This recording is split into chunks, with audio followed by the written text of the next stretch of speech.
And good evening, everyone, and welcome back to Sim Race South Africa. It's the end of your Easter weekend. I hope you had a great time. But now it's time to sit back, relax, and enjoy some fantastic ACC GT racing. My name's Daniel Haynes, and I'm joined once again. Thankfully, Nick is back in the booth with me. Welcome back, Nick. Say hello to everyone. Good evening, everybody, and welcome to Imola. We are at Imola tonight. What a fantastic track. We'll have to see what it throws up in terms of racing tonight, but certainly from an HLQ perspective, we had a variety of different manufacturers in there, so that makes me, of course, very excited. We're not going to just see the Mercedes or the BMs or the McLarens up at the top. There's going to be some variety, and that always makes me very, very excited. Yep, excellent. And it's a topical track. I don't know whether did we think ahead that much that it is the race weekend track for Formula One this weekend, or is it just purely fluke? But either which way, absolute fluke. But we'll claim it. We'll claim it. It's Ryan Hill's scheduling mastery, and we're going to go to Imola, and you can see it in the background. And let's head over there and bring up some game noise now. And we'll see how they're getting on.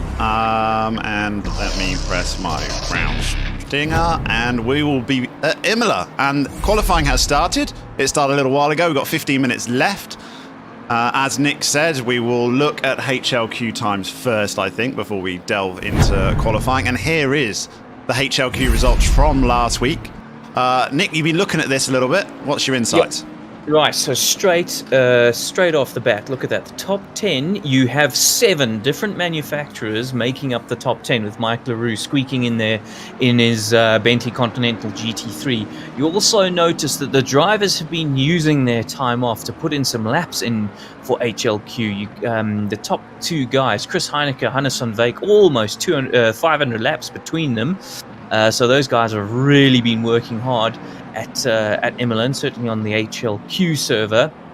Then, of course, those 2 guys, the BMW M4, supposedly this track is a bit of a BMW track. However, it's not like we're seeing an absolute domination of BMWs right now, especially considering it's one of the most popular cars for the season. Followed, of course, there by Hannes van Wyk in his Aston Martin V8 Vantage. I really feel like that Vantage is becoming a bit of a silent killer. You know, it's always up there. We're seeing that Aston Martin up there at each track. Maybe not the quickest, but certainly it's certainly waiting in the wings there every single time. And then we've got Philip in his Mercedes AMG, which of course he is absolutely loving, and Ross Bartle, who's changed car for this round and is now in the Audi R8. And I must say he has been absolutely singing its praises, even though he acknowledges that Imola isn't quite the ideal track for it. But everyone says that. Everyone says that their car is rubbish at the track that we're currently at. But I would like to do a personal shout out to Chris Heineke.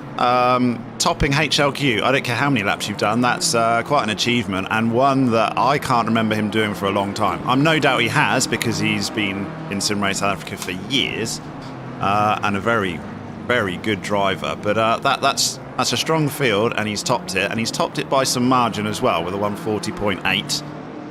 So very, very well done to Chris Heineke. We'll see how he does in the race. We see currently he's got some time to find, because he's only in 8th position with 12.5 minutes.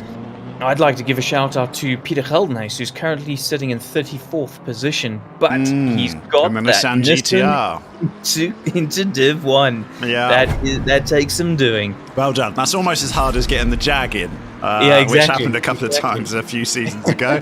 But well done on choosing something different. So we'll keep an eye on that Nissan GTR later. Definitely. It'll get some stream time, I can guarantee you, Peter. So congratulations on that. So what's next? Let's do the weather. What have we got in the weather forecast for Imola? It is cold. It is definitely cold in Italy right now. So 13 degrees average ambient. I'm expecting the track temperature to be around the 17-degree mark. But we do know it's nice and clear at Imola. Well, when I say clear, partly cloudy. It is Europe, of course. It's never entirely clear, but not expecting any rain whatsoever.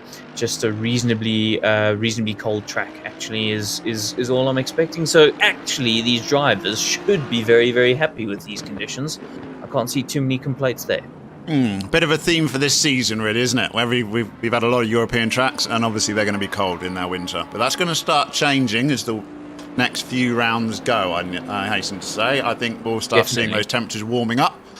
No doubt probably being a bit warmer than what we're going to have. So we'll keep an eye on that. So I think generally cooler temperatures is easier, isn't it? So that's not going to stick around for too much longer. Right. Yeah, you will have to watch out for graining though, of your tires. But as long as you don't let them dip down or get too cold, you should be all right. Get them up to temperature quick, and you'll be A for away. 10 minutes to go. Before we go to the last few minutes, we better have a look at Imola. This is going to be good because if you're going to watch F1 this weekend, you're going to be looking at this track as well. And I'm sure we can do a much better job than Crofty and Brundle in doing a track run through on Imola. And it's a track that we all know well, and we don't have to spend too much time looking at it because we've no doubt done countless laps in here in endless amounts of sims over the years. But just in case people don't know what they're looking at, Nick, what are you looking for? Right, so turns 2, 3, and 4, Variante Tamburello, of course, famously smoothed out after 1994. But that's that whole section going in. The guys are going to be kind of side by side. I'm expecting there to be drama in turns 2, 3, and 4 on lap 1. Definitely, especially considering how few overtaking opportunities there are around this track. We will get there just now, but certainly turn 2 potentially is an overtaking opportunity if you can get into a little bit of a slipstream. Then coming out of 4, looking for your turning point into 5. Do you brake just before? Do you brake just after? Obviously, if it's after, you're unsettling the car for 6, and getting out of 6 is really critical, and lining yourself up for 7 for Tosa. So Tosa, the key is to get a good exit because you're going uphill. So you really want to make sure you're carrying as much speed up that hill as you possibly can. 8 is a nothing corner. It's just over a little bit of a blind rise, but no braking whatsoever. Into 9, into Piratella. Also, a little bit deceptive, that corner, I've always found, because of the runoff area on the right-hand side, which actually slows you down. It's quite slippery out there. 10, again, just flat out down the hill. 11 and 12 and 13, Aqua Minerale, good old mineral water. Difficult section. That without a doubt the most difficult section on the circuit, in my opinion, because if you get it wrong, it goes wrong in a big way. You're certainly trail braking through 11, which likes to unsettle the car, I should say, and you need the car slightly unsettled to get the turn in, really good turn in for 12. And then, of course, accelerating out through 13, all the way, once again, up the hill to Variante Alta, which, again, is a potential overtaking opportunity, but you need to really come out like a rocket ship from 12 to get a run up the inside of 14, and then hope that somebody's actually kind enough to let you through, because it is quite tight through Variante Alta. And, of course, there are a couple of pretty nasty curbs all the way around this track, but certainly 14 and 15 have some of the worst. And then all the way down the hill again. 16, again, you're looking, where's your braking point? That's going to be the key. Get your braking point right to set yourself up nicely for Ravazza, which is 17 and 18. And then, again, the key to 17 and 18 is actually getting a good exit at 18. That's where you really need to make it count, certainly in the race, because that's where you're going to have to be defending, and that's going to be the biggest overtaking opportunity. Rocket out at 18, and then chuck it up the inside of turn 2. And that's Imola. Nicely done. I sat back and enjoyed it. It didn't interrupt you. I'm looking for track cuts at Piratella turn 9. It's so easy to go wide or clip that.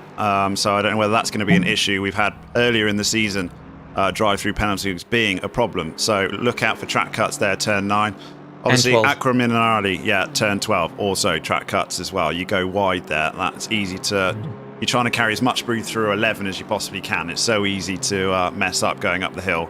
And then the braking zone of 17, Ravazza. That's way harder than it looks down that hill, isn't it? You've got to brake earlier than you believe because you're going so steep down the hill. So those 17 and 18, 90-degree left-handers seem straightforward on paper, but actually surprising how often you see people mess that up. I've messed up many a lap here at Imola.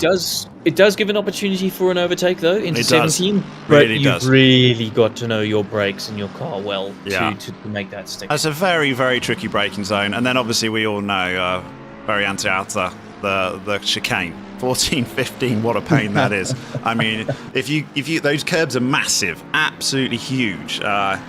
You smack into those, you're going to know about it, and no doubt we'll see a few people messing that up as well, which is what sets up that overtake into 17 potentially. A really poor chicane through 14, 15. But it's a good track. F1, since they come back here, all the drivers are very they talk very fondly about it, which is why I think we're seeing it staying on the schedule, because it was a COVID add-on, wasn't it? Bolted on a couple of years ago. And it went so well that they've kept it on there. So we'll get to look forward to it this weekend in F1, where no doubt we'll see another Ferrari domination. But for you Ferrari fans out there, I'll touch wood on your behalf. There you go. So 5 minutes. 5 minutes of qualifying, Nick. Yeah, with 5 minutes to go, so I just want to point out that Chris Heineke had a best time in HLQ of a 40.8, a 1 minute 40.8, of course, and currently the best time, and the track is at optimum. Temperature of 16 degrees ambient and 22 degrees of the actual track. But Mr. Esser has only done a 41.0, so the nobody's managed to equal or even beat HLQ, and we have been used to seeing that in the last few rounds.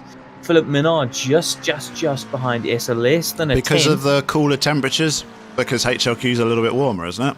HLQ is warmer. HLQ is always the same. But that's why you would expect these times to actually be a shade quicker. And in fact, for Esser, he is significantly quicker than his HLQ time, hasn't he? So he's beaten his personal best. But for whatever reason, we've not seen that in Chris Heineke. Oh, hello. Victor Filter has just popped himself into provisional third in the 643 Bentley. So we haven't seen a Bentley do it in a time anywhere near that. Actually, Chris Heineke, I can't select him on the cameras. Is he on the circuit? I mean, it's showing. I think he is. He may be suffering with load shedding, which would be a real shame. And I think actually he was talking about it in the chat earlier today in Discord. So he might just make it. He obviously was on, because he's on my camera list. So he was on the server when I joined, but he's not there at the moment. So that might explain why he's so far down, because he hasn't actually set any decent laps, which is a real shame after you put all that effort into HLQ. So really hope Chris can get on the server soon.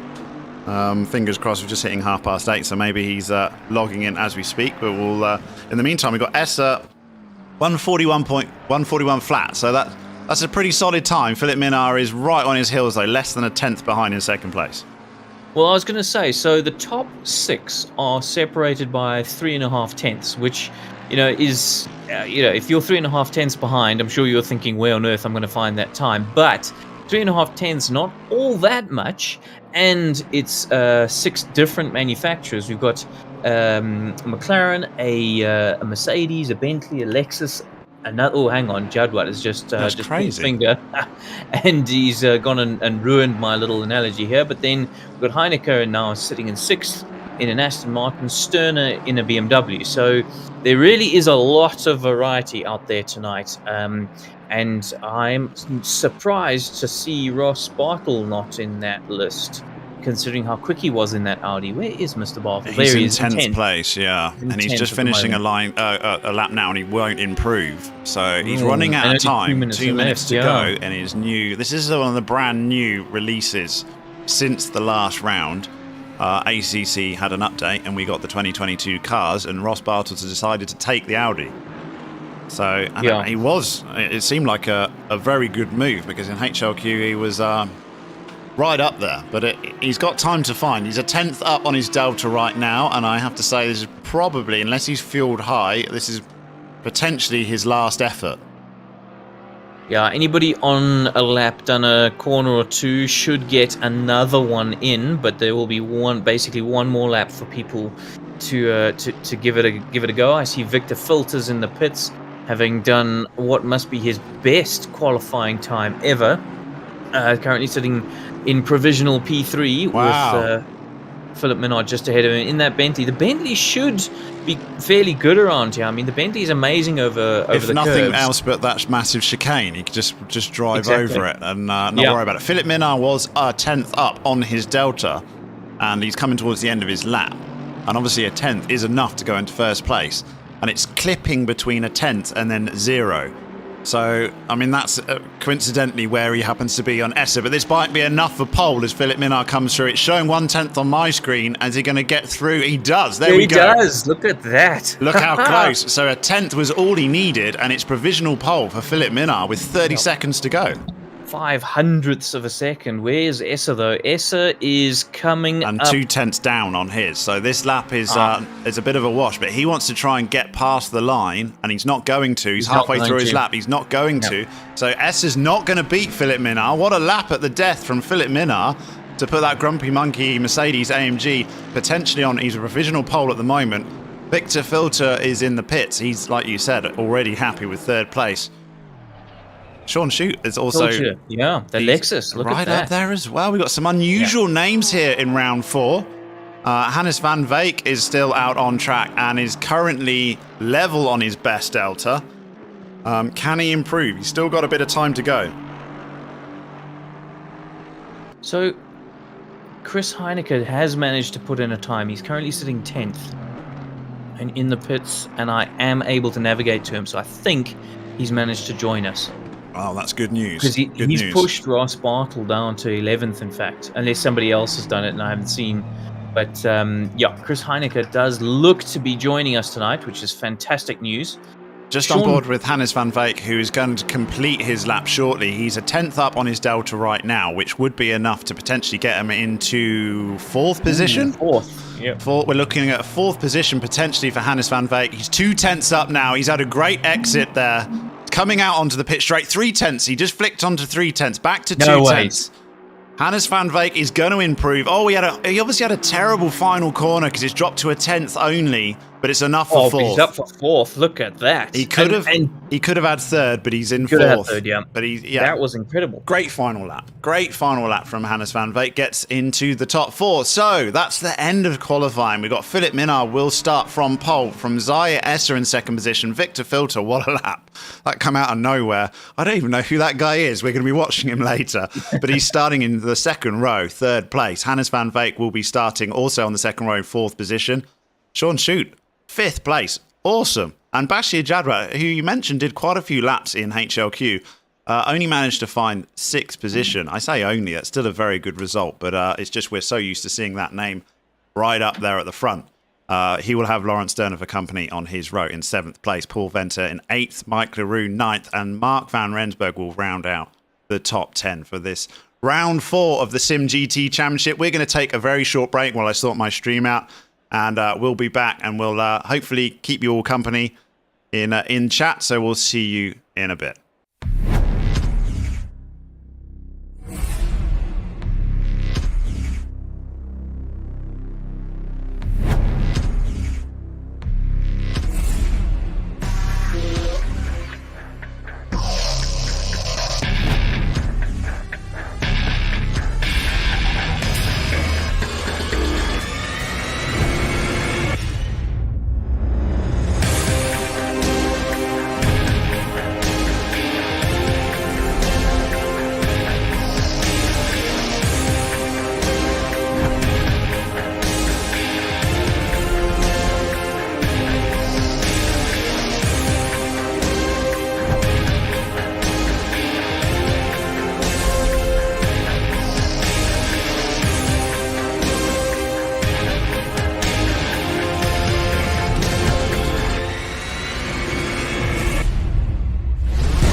And welcome back to Imola for round 4 of the simGT Division 1 Championship.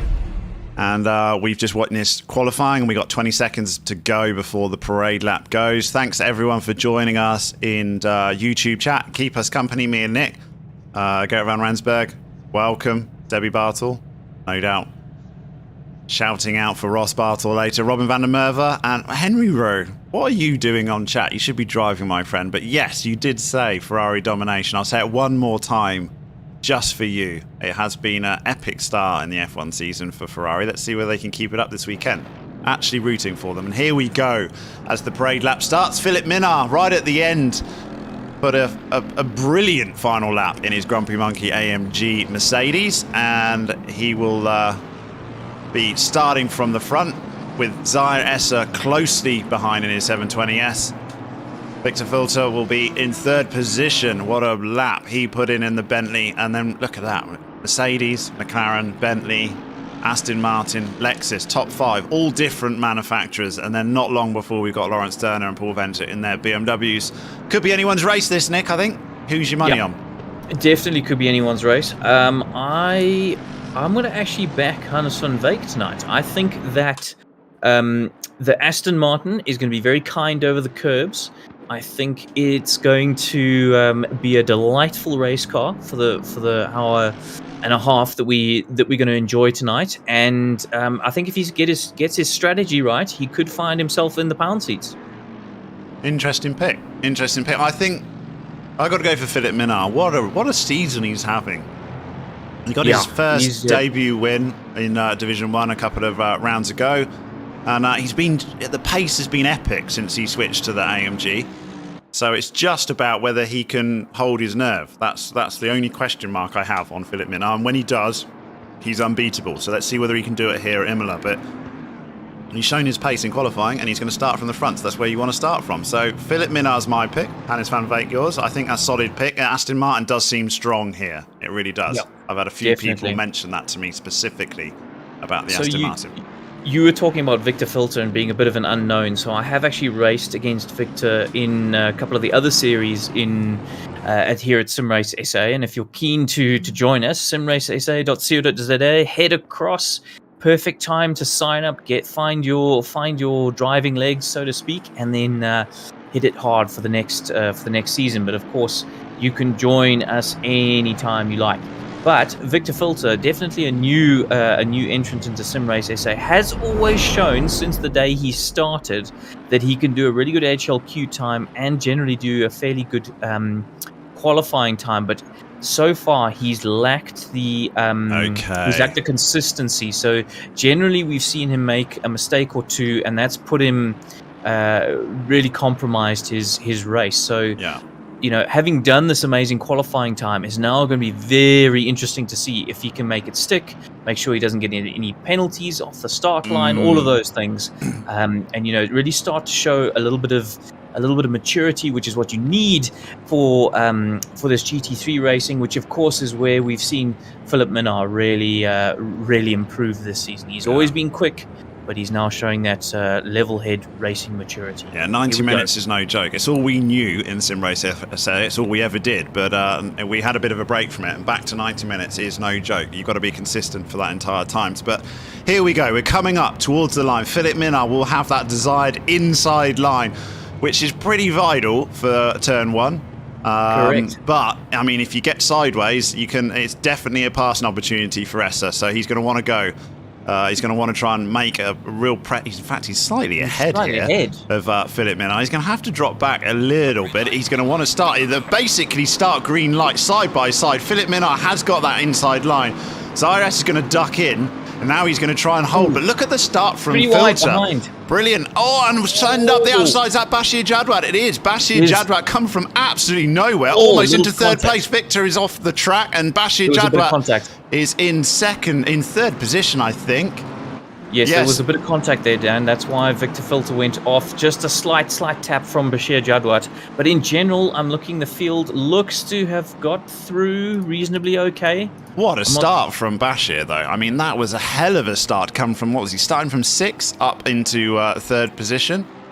And Filter in 5th is dropped back. Hannes van Veek in 6th. And Bashir Dradrat has got that Masterclass 720S onto the podium positions already. Philip Minard did get away from Esser, and he has got a 0.6 of a second lead already after the first few corners. And those two are breaking away as well, breaking away from Jadwat. But I mean, Jadwat's had to come through the field though, hasn't he? So that's where the gaps formed. I think it was a poor start from the people in front of Jadwat, and Jadwat said, "Thank you very much. I'll take the opportunity. You don't have to give this guy another chance. If he sees a gap, he'll take it." Definitely not, especially at a track like this, Dan, where there's so few overtaking opportunities. Yeah, he would probably really made it count. Probably thinking, how am I going to get my way through? And what a gift in that first lap to already have Esser in front of him, his teammate, and these two now can work together to see whether they can pull back on Philip Minard. Oh no, we've had a bit of an incident further down the field through the Variante Alta section.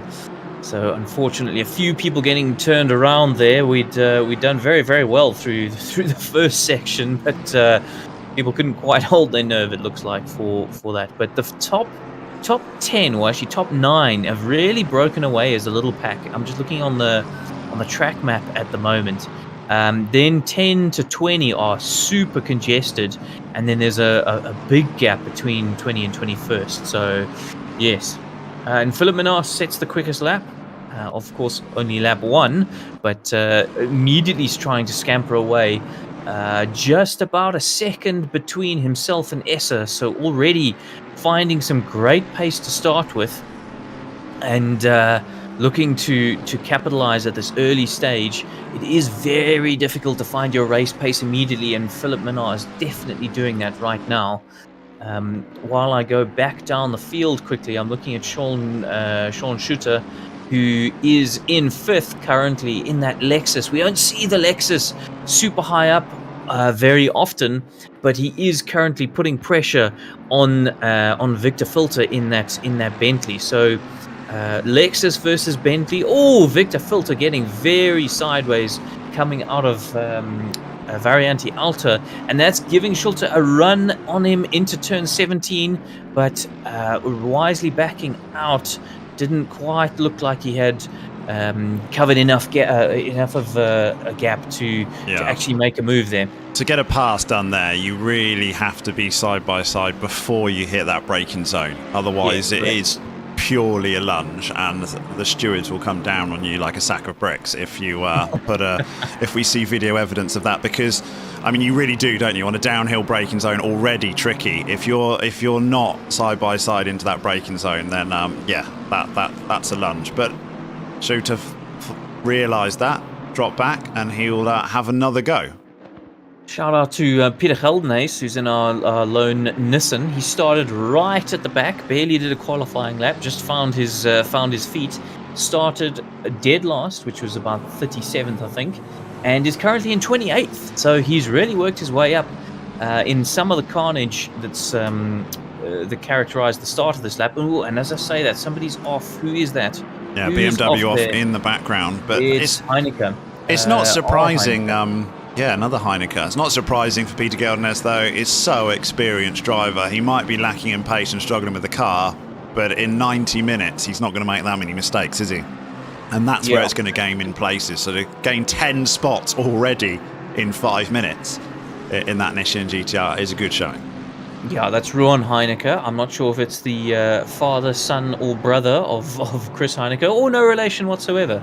Maybe somebody in the... Yeah, we're being very presumptuous. Yes. We've got stop go 30 for Vorster in 37th position, so that he's the first person to get a penalty, and only 5 minutes into the race. This is a little bit of a concern. So, is that track limits, do you think? I don't know. 34. It's a bit. No. Be speeding, wouldn't it? It's speeding in the pit lane. Yeah, so he's obviously maybe gone through, and he's got a green light on his pit. So he's already gone through the pit lane, and he's messed it up already in 5 minutes. So that's a disaster, unfortunately. And a stop go 30 is going to put him into the pack. Painful. So this is really going to ruin his race tonight. 90 minutes. Come on, Vorster. We'll see back later whether that stop go 30 has really put a final nail in the coffin of your race. But we've got a few other people in pits as well. Gavin in 35th position is pitting. Let's see back at the front. We don't want to miss anything. and 1.5 second lead from Philippe Minard in the first 5 minutes of this race over ZRS. So we've seen this pace from Philippe Minard before, haven't we? In the last couple of rounds, it's been there. One, it came out victorious, and the other one, Mount Panorama, last time out, we won't really talk about it again because he met the wall. Only because he was pushing so hard, to be fair, and I don't think it ultimately cost him position. But yes, he didn't. It was S's race that time round, so they've got one each. Can Philippe Minard get one back? I think he's got the pace, that outright pace. It's just the question mark over the 90-minute consistency that we just come to expect ZRS. It's just to always have, haven't we? We've never really seen a poor race from Essa, so that's where the pressure's on. If you go down to 21st place, we've got Barry Mayer, who is in basically our lone Porsche tonight. I think we might have one more. No, a lone Porsche tonight, and is in an epic battle at the moment with Janssen van Rensburg. And he's got Christy Simon ahead of him, and who's in the McLaren? Who's in that McLaren? Is that Janssen van Rensburg? Sorry, that's Janssen van Rensburg. They have actually switched, and Mayer has made a bit of a mistake there, and that's allowed. Hang on, I'm losing track. The other McLaren. That's Simon just went through in the BMW into 20th position, wasn't it? So the BMW in the Grumpy Monkey liveried BMW has made a pass, and now we've got Janssen van Rensburg in the McLaren 720S. Top, so close behind. So Mayer has lost three positions in that one lap. It's the terrible ACC live timings killing us once again, isn't it? But Van Rensburg was glued to the back of that BMW, but obviously made a mistake in the entrance of turn 1 and has lost nearly 7/10 of a second. So he's back. We had a question in chat, Nick Sage. Is Ferrari and Lamborghini bad in ACC? Not at all. Obviously, this is a question larking back to Ferrari, my dominance of Ferrari comments as we go into Imola F1 this weekend. No, 2 seasons ago, Ferrari was our most picked car, wasn't it? It's just, for whatever reason, for years it's been this way. Each season there'll just be a massive shuffling of the pack. And it's weird how it happens, but one brand will suddenly come through and all of a sudden become the most popular, and then you watch next season there won't be any BMWs, and we had so many of them this season. We had a Porsche season as well, didn't we? Yeah, we did. Up towards the front, Fenter and Sterner are having a little BMW battle at the moment, with Hannes van Wyk right behind, of course, my pick for tonight. So Hannes has what a pick that is. Has clearly heard me and decided my I don't deserve to win the commentator's pick of the evening. No, they're going to start sort of ruining the fact that we pick them and beg us not to at this rate. So Hannes van Wyk, he needs a bit of recovery. Obviously, my pick is still in first place. I just put that out there, but I went a bit safe with Philippe Minard, I have to say.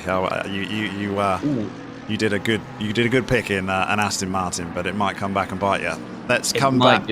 Paul Venter, our top BMW, up into 6th position. We've got Wesley Ferrant asking, is the whiskey flowing tonight? Unfortunately not, Wesley. I've only just run in and I'm lucky to grab a Coke. Might have to sneak off whilst Nick's talking and grab one later. Maybe it is for Nick. So Schulte is in 5th position and still pressuring Victor Filter. I think this is probably the closest battle we have on track right now. These guys are absolutely going at it, hammer and tongs. Schulte, also a fairly new face here at SimRace SA, but we have seen him towards the front end of Div1 before, whereas Victor Filter is certainly a newcomer and doing exceptionally well at the moment. He's always shown that he's been quick, but let's see what he can do. We're, of course, only 10 minutes into this race, Dan. We've got an hour and 20 still to go. Yeah, nuts. So, yeah, it's far from over. Yeah, it is. We've got a lot of brands that can work their way through. It is lovely to see Alexis in the top 5. So I'm secretly urging it forward with the Bentley of Filter. Those two can both work their way up. See whether they can close that gap of 2.5 seconds to Bashir Jadwa in 3rd place. Yeah, of course. And remember, the few seasons ago, the Bentley was absolutely dominating the championship. back to what we're talking about. It's just every season, it just, for whatever reason, the picks come in, and it's not synchronized. It doesn't. It's just, for whatever reason, you just end up with a brand that was hardly picked the season before, suddenly dominating. And it was, for this one, it was the 720S was the biggest surprise. Look how many McLarens we got in the top 23 on your leaderboard. And I don't think we had one last season, did we? It was very rare for someone to go around in the McLaren, and now it's a hot pick car. And I don't believe a huge amount's changed, to be quite honest. Well, it was always recognised, the McLaren, as being a very, very quick car, but also a very difficult car to set up, and certainly a car that, if you got something wrong, it would bite you in a very, very big way. And I think over the course of time, people have slowly started to figure something out with that McLaren, just to make it a little bit more user-friendly. So now we're seeing a few more people pick it. And I also think that the likes of Jadwat and Essa picking it has made people follow in their footsteps. You remember when they were taking the Porsche, and then suddenly everybody was in the Always, Porsche. You think, well, there's a reason why they're so quick. It must be the car. It really isn't, guys. Most of the time it isn't. The reason they're so quick is they're just quick, and that is very close from Sean Shooter, the BMW. I think he might have total written on the front of his Beamer. On his Lexus, sorry. Oh, and he's having a look now. Look how close this is. We're on live cam. And I'm going to have to go back out to the TV cams because he's on the inside. I think he's got the pass. I think he's got this pass done, and he's got the favoured inside line here. Why did you do that? He cut across the track, and he didn't need to. He wanted his braking zone, didn't he? He wanted his braking zone, you're in the inside. You brake on the inside. Unfortunately for me, that's Sean's fault. Definitely. Well, you didn't need to move over, and let's have a look. Let's go back 30 seconds, and we'll see this because it was pretty epic. So here we go. He's up the inside line, and this is where, as we come into the braking zone, he wants to go over and take his usual spot, and you can't do that, Sean. Unfortunately, you picked your line. You had the pass made. There was a car there. There was always a car there, and hopefully there's not too much damage on that Lexus. I think there's going to be significant damage at the rear of that Lexus. It really pinged off the barriers. I mean, that was shades of George Russell right there. And I've just stayed with Schulze, and he is limping around the track at the moment, barely going up the hill at this stage. And he's just slid off for absolutely no reason whatsoever. That car so it's damage on that. Knackered. He stopped. He's gone back to pits. What a disaster for the Lexus, and what a result for Paul Venter. He's got himself up into fourth position in the BMW because Victor Filter. Hannes van Wijk, I've just jumped on board with him, and I think there was a backmarker who jumped out the way into the gravel. But Hannes van Wijk, obviously up to 7th because of Schutter, but he is now closing in on Victor Filter quite quickly. Yeah, and Filter was obviously managed to get away without any significant damage. Hopefully that Bentley is still going strong. I think it should be, he'll probably be a bit more shook up and rattled from it rather than anything else. Just broke his concentration a bit, or maybe question himself whether he was actually someone that was it was his fault. But from my view, I mean, we had a really good look at it there, Nick. It looked very clear, like he cut across the front of him. Peter Oosthuizen in 9th is having a fantastic race up to the top 10, into the top 10. In 9th, has just made a move. But he's got a bit of a train behind him, hasn't he? Mike LaRue is glued to the back of him. And he's in 11th. Van Rensburg as well. He's just made a move. So Oosthuizen just went from 10th to 9th. So he has just made a move on Mike LaRue. So I think Mike was sort of the head of this train and holding these guys, these guys up. So I think we're going to see Oosthuizen now start to build a gap to LaRue while the likes of Allies and Van Rensburg try and come through. I'm still got Chris Heineke on my camera screen showing in 10th position, but he's not on the server, is he? So a real shame that Chris Heineke couldn't make this race, obviously affected by load shedding a bit more than he thought would be the case. So all those laps to get top of HLQ and you don't make the race start, that's gutting. Apologies to Chris Heineke. We hope you're back for round 5. Yeah, absolutely. I see Sean Bingham down in 29th position has had an absolute shocker. Really disappointing for Sean. We're used to seeing him, or getting more and more used to seeing him up further in the pack. He certainly did very well. Look at the state of the front of that BMW. It's seen some action.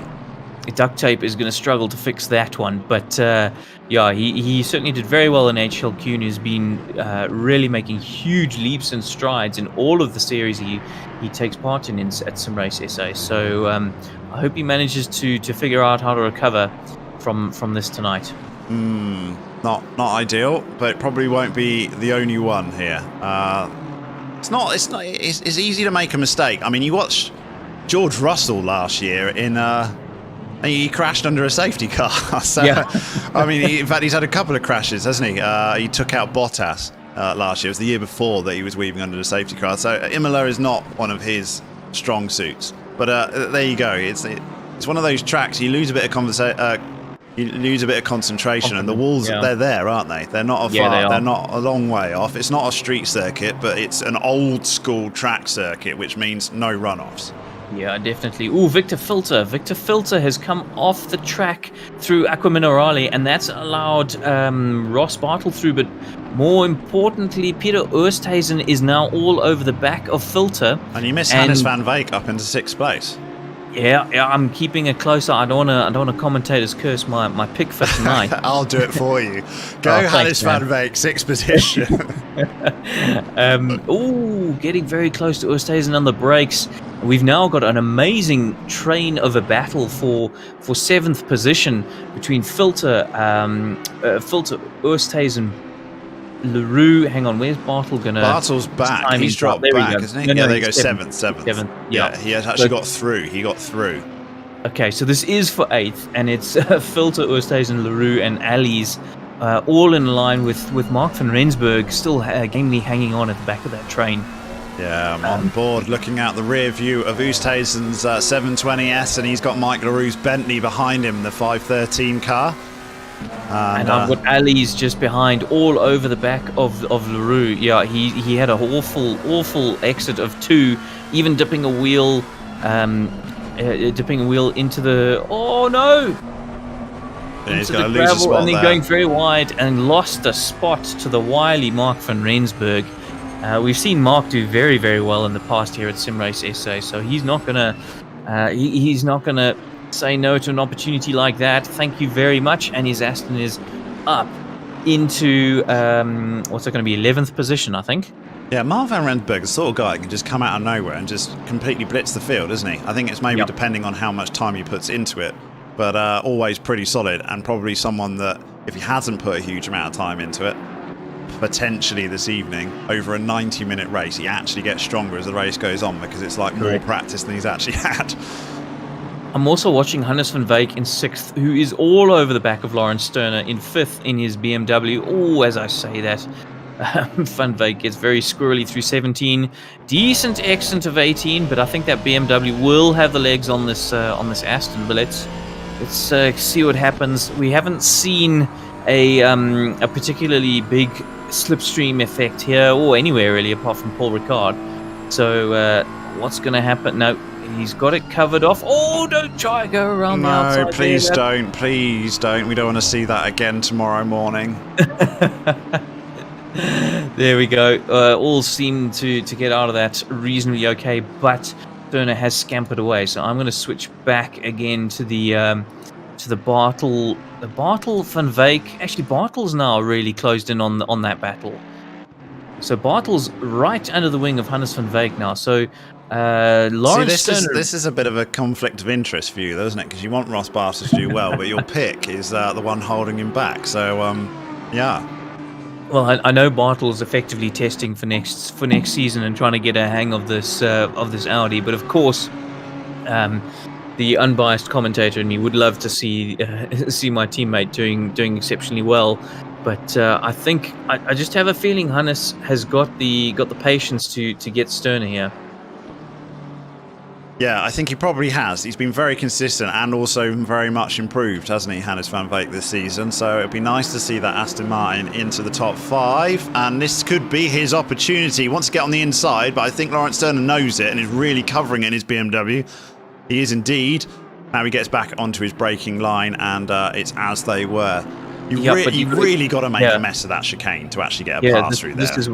This is where you got to be good. And again, I think Sterner just has a better exit from turn 18. Yeah. Look at it, he's scampering away now. It's a really difficult corner, that 18. It looks so straightforward, but you're always pushing it as much as you can. If you get on the power a little bit too early, it actually ruins it for you. But then obviously it's vital that you get a perfect exit, so you're not waiting too late either. So it's that's what makes it difficult. I say the hardest corner is the corner with the biggest straight after it, and that is exactly the case here for turn 18. Absolutely. I've also got Mark van Rensburg all over the back of Peter Oosthuizen still. He's actually having to slow down going into turns 4 and 5. Actually, it was at 5 and 6, I think. Really starting to pile the pressure on Oosthuizen, and Ali's behind. Van Rensburg is waiting to try and pounce on any kind of mistake. Of course, we saw Ali's making a mistake that allowed Van Rensburg to take the position from him. So now, battling Oosthuizen, he's clearly putting the car in the right positions, making his car as wide as possible. Yeah, a bit of a train forming here, isn't it? I think we can say. Hang on, Bartel on Van Wyk. Up the inside of... Oh, my goodness. Up the inside of the chicane. We're going to go back and grab that because I didn't quite catch it all live. Here he is up the inside. Oh, lovely pass. What a lovely pass. That is how you get a clean pass done. Well done, Ross Bartel. Did get the move. And we see it just unsettled Hannes Van Wyk, who made a mess at the end of that chicane. Yeah, he did, and that's not dropped. Van Wyk back to close-ish to Victor Filter, but he actually won't be feeling too much pressure there. I think he's just going to have to get his head down, concentrate, and get back in the game because he knows he'll be able to catch Sterner. Bartel's going to have the same problem that Van Wyk had with Sterner. Yes, he's going to be quicker, but it's going to be very difficult to get that BM on the straight. Yeah, BMW's been solid on the straight, hasn't it? And that's where it does seem to shine so far this season. It has been a very difficult car to pass in a straight line. A little bit like the Bentley was a couple of seasons back. Yeah, definitely. Quick check-in with our lone Nissan man. He is currently in 24th position, Peter Geldenhuys, and all over the back of, I think that's Bertus Janssen van Rensburg. Yes, it is indeed the 720, yes. Yeah, I think Van Rensburg made a little bit of a hash of this last lap because he's gained, Geldenhuys, he's gained about a second on him in one lap alone. So Peter having a very nice and solid race. Peter's known for that, in fact, I would say. He doesn't flap easily. Very solid, very consistent, and not many mistakes you'll see from our friend Peter Geldenhuys. Exactly that, and it's going to gain in places. We spoke earlier. He was in 27th last time we checked, and he's already got himself up into 23rd position. So, yeah, an hour is less than 30 minutes in, 25 minutes into this race, and he started from dead last up into 23rd. So that shows you what consistency can do for you. It really can. I mean, I think he can quite comfortably aim for a top 20, top half of the table, can Peter Geldenhuys, which he'll probably be delighted with if he can get there. So interestingly, Hannes van Wyk has managed to catch up to Bartel, but Bartel has not managed to catch up to Sterner. So I find that very strange. I thought Bartel would have been right on the back of Sterner, no problem whatsoever. But we're not seeing that, not yet at least. And Bartel's still learning that car, really. I mean, it was only released a couple of weeks ago, wasn't it? So, I mean, yes, you might be familiar with the Audi previously, but the new version of it, and its slight changes, no doubt takes a bit of relearning in the setup. And yeah, that's what Ross Bartel is currently doing. One of the only drivers, I think, to take one of these 2022 cars. Obviously, because if you take a new car, you could drop all of your championship points. So it's not really something you want to be doing in round 4 unless you're already out of it, which was the case for Ross Bartel. So he's thinking purely for next season, I think. So we've got Francois Erasmus, who's all over the back of Warren Linder for 20th and 21st position. But for some reason, and I don't know what it is, Erasmus just let... Yeah, we got blue flags being waved. There's blue flags being waved, so he's letting a leader come through. And no, I don't think so. Well, as he went past, the marshals are waving blue flags, that's for sure. So maybe he's viewing that as himself. I'm not denying that. What I'm saying is I think the Aston Martin ahead is the back marker, and that back marker is coming through the field. So then, car number 90, car number 90 is Fridge Findlay, who's pitted. And but he wouldn't be issuing, you wouldn't get a blue flag for that though, would you? No, you would, because he's in amongst, so Fridge Findlay is 30th, and he's in amongst... Oh, he's been getting okay, I see what you mean, yeah. So, telling him to get out of the way, it might be confusing a few drivers. It was confusing me. Well, certainly Erasmus let Findlay through. So he knows that Findlay's a back marker, but he's let him through anyway, and now Findlay's all over the back of Linda. Maybe if Findlay's actually shown he's quicker on pace after a pit stop, you don't want to lose time to him, but looking how close this is now, Erasmus is very close. We've got to know the Aston Martin that is Fridge Findlay in the Aston, isn't it? Yeah, it is. He's like sandwiched. As a driver, this is the worst position to be in, because you know you're a lot quicker, but you're going to have to work your way through and unlap yourself. So clearly... And they've got no incentive to move out of the way. And Findlay's looking up the inside here trying to unlap himself. It's a worry. It really is. Yeah, this is, to my mind, only going to end in disaster. In which case, we're going to watch it. So we'll stick on board here. Unusually, as we got the guy in 28th position in Fridge Findlay, trying to get past in 20th place. He is our leading pit stop. So the guy of the people who've taken pit stops, admittedly not a lot of them. But effectively a lap down. Yes, exactly. So this is why you pitting early. I imagine that was an unscheduled pit stop.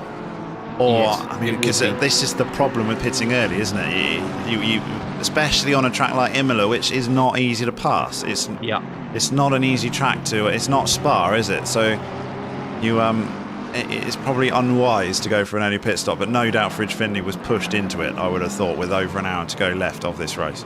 Yeah, absolutely. But he's certainly got pace in this Aston. As I say, this is for me probably the biggest nightmare as a driver, because you know you've got more pace.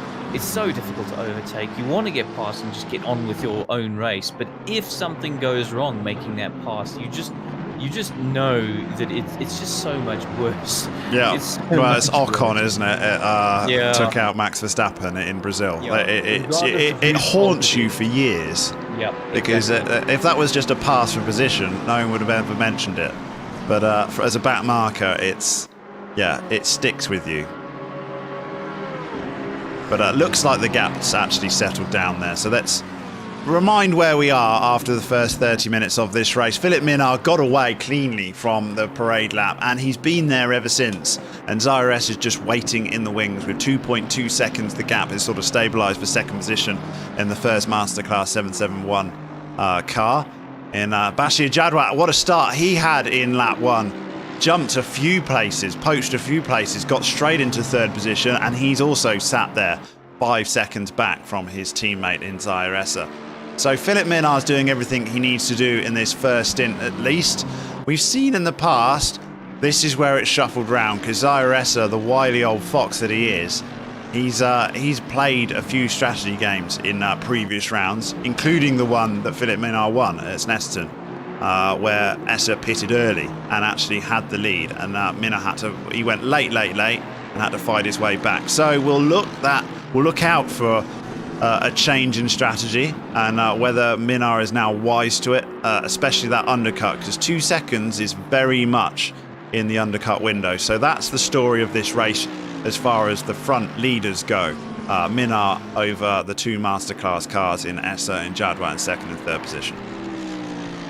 So just looking at our battle as the Sterner-Bartel-Van Wyk battle, that really seems to have settled down. They've decided that they're actually okay being 5th, 6th and 7th, it seems, for the moment. And of course, their battling has allowed Paul Venter to absolutely scamper away 8 seconds down the road. Paul having a very quiet race. We haven't really spoken too much about Paul Venter. No, he's just capitalised on that early mistake, wasn't it, from Victor Filter? Yes, exactly. And he's said, thank you very much, I'll have that position. he doesn't really seem to have the pace to stick with the Jadwat, who doesn't have the pace to stick with Esser and Minnaar. Although I would say that gap, 1.8 a few laps ago, it was 2.4. Esser maybe putting the pressure on. What do you think? Yes, I think he realises he's coming up to this pit window, and we've seen it all season. When the fuel comes off that McLaren, the end of the stint has always been strong for Esser. So in the last 3 rounds, Mount Panorama and Snetterton, Philip Minnaar has been quicker on heavy fuel, and Esser's always come back at him at the end of a stint. And potentially we're just starting to see that now as they're coming towards the end of their stint, maybe 15 minutes to go before we'll see both of them come into the pits, unless Esser does an early pit stop if he feels that he might take a gamble. We heard from him before that when he felt like he didn't have the pace, he just tried something different, and that's what you can do when you're as confident as Esser. You know the consistency will be there. He knows what his pace is. He knows, I'm not going to go any faster. This is what I can manage. So therefore I'll try something different. So he's got a bit of a gap between him and his teammate, but then the next guy is his teammate. So it's, that gives you a bit of comfort as well. Whereas Minnaar is kind of battling up there solo. Ross Bartle is the next Grumpy Monkey car, who's in 6th position. So it's not like there's any sort of team games that can be played from the Grumpy Monkey perspective, but from the Sim Race Masterclass, those guys are kind of in the pound seats from a strategy perspective. And the last couple of laps, you're right, half a second's dropped off that gap, hasn't it, at least? And Esser will see that. He'll see it as he comes out of the exit of the final corner onto this start-finish straight, because the man in front of him is in first position in Philip Minnaar, and it's only 1.8 seconds. When they cross the line, that might be less as they cross the line. 1.5 seconds, so it is indeed. So Esser is closing Minnaar, and looking at the last laps, it was indeed Philip Minnaar was a 1:42.3. Zaire Esser took half a second off him, 1:41.8.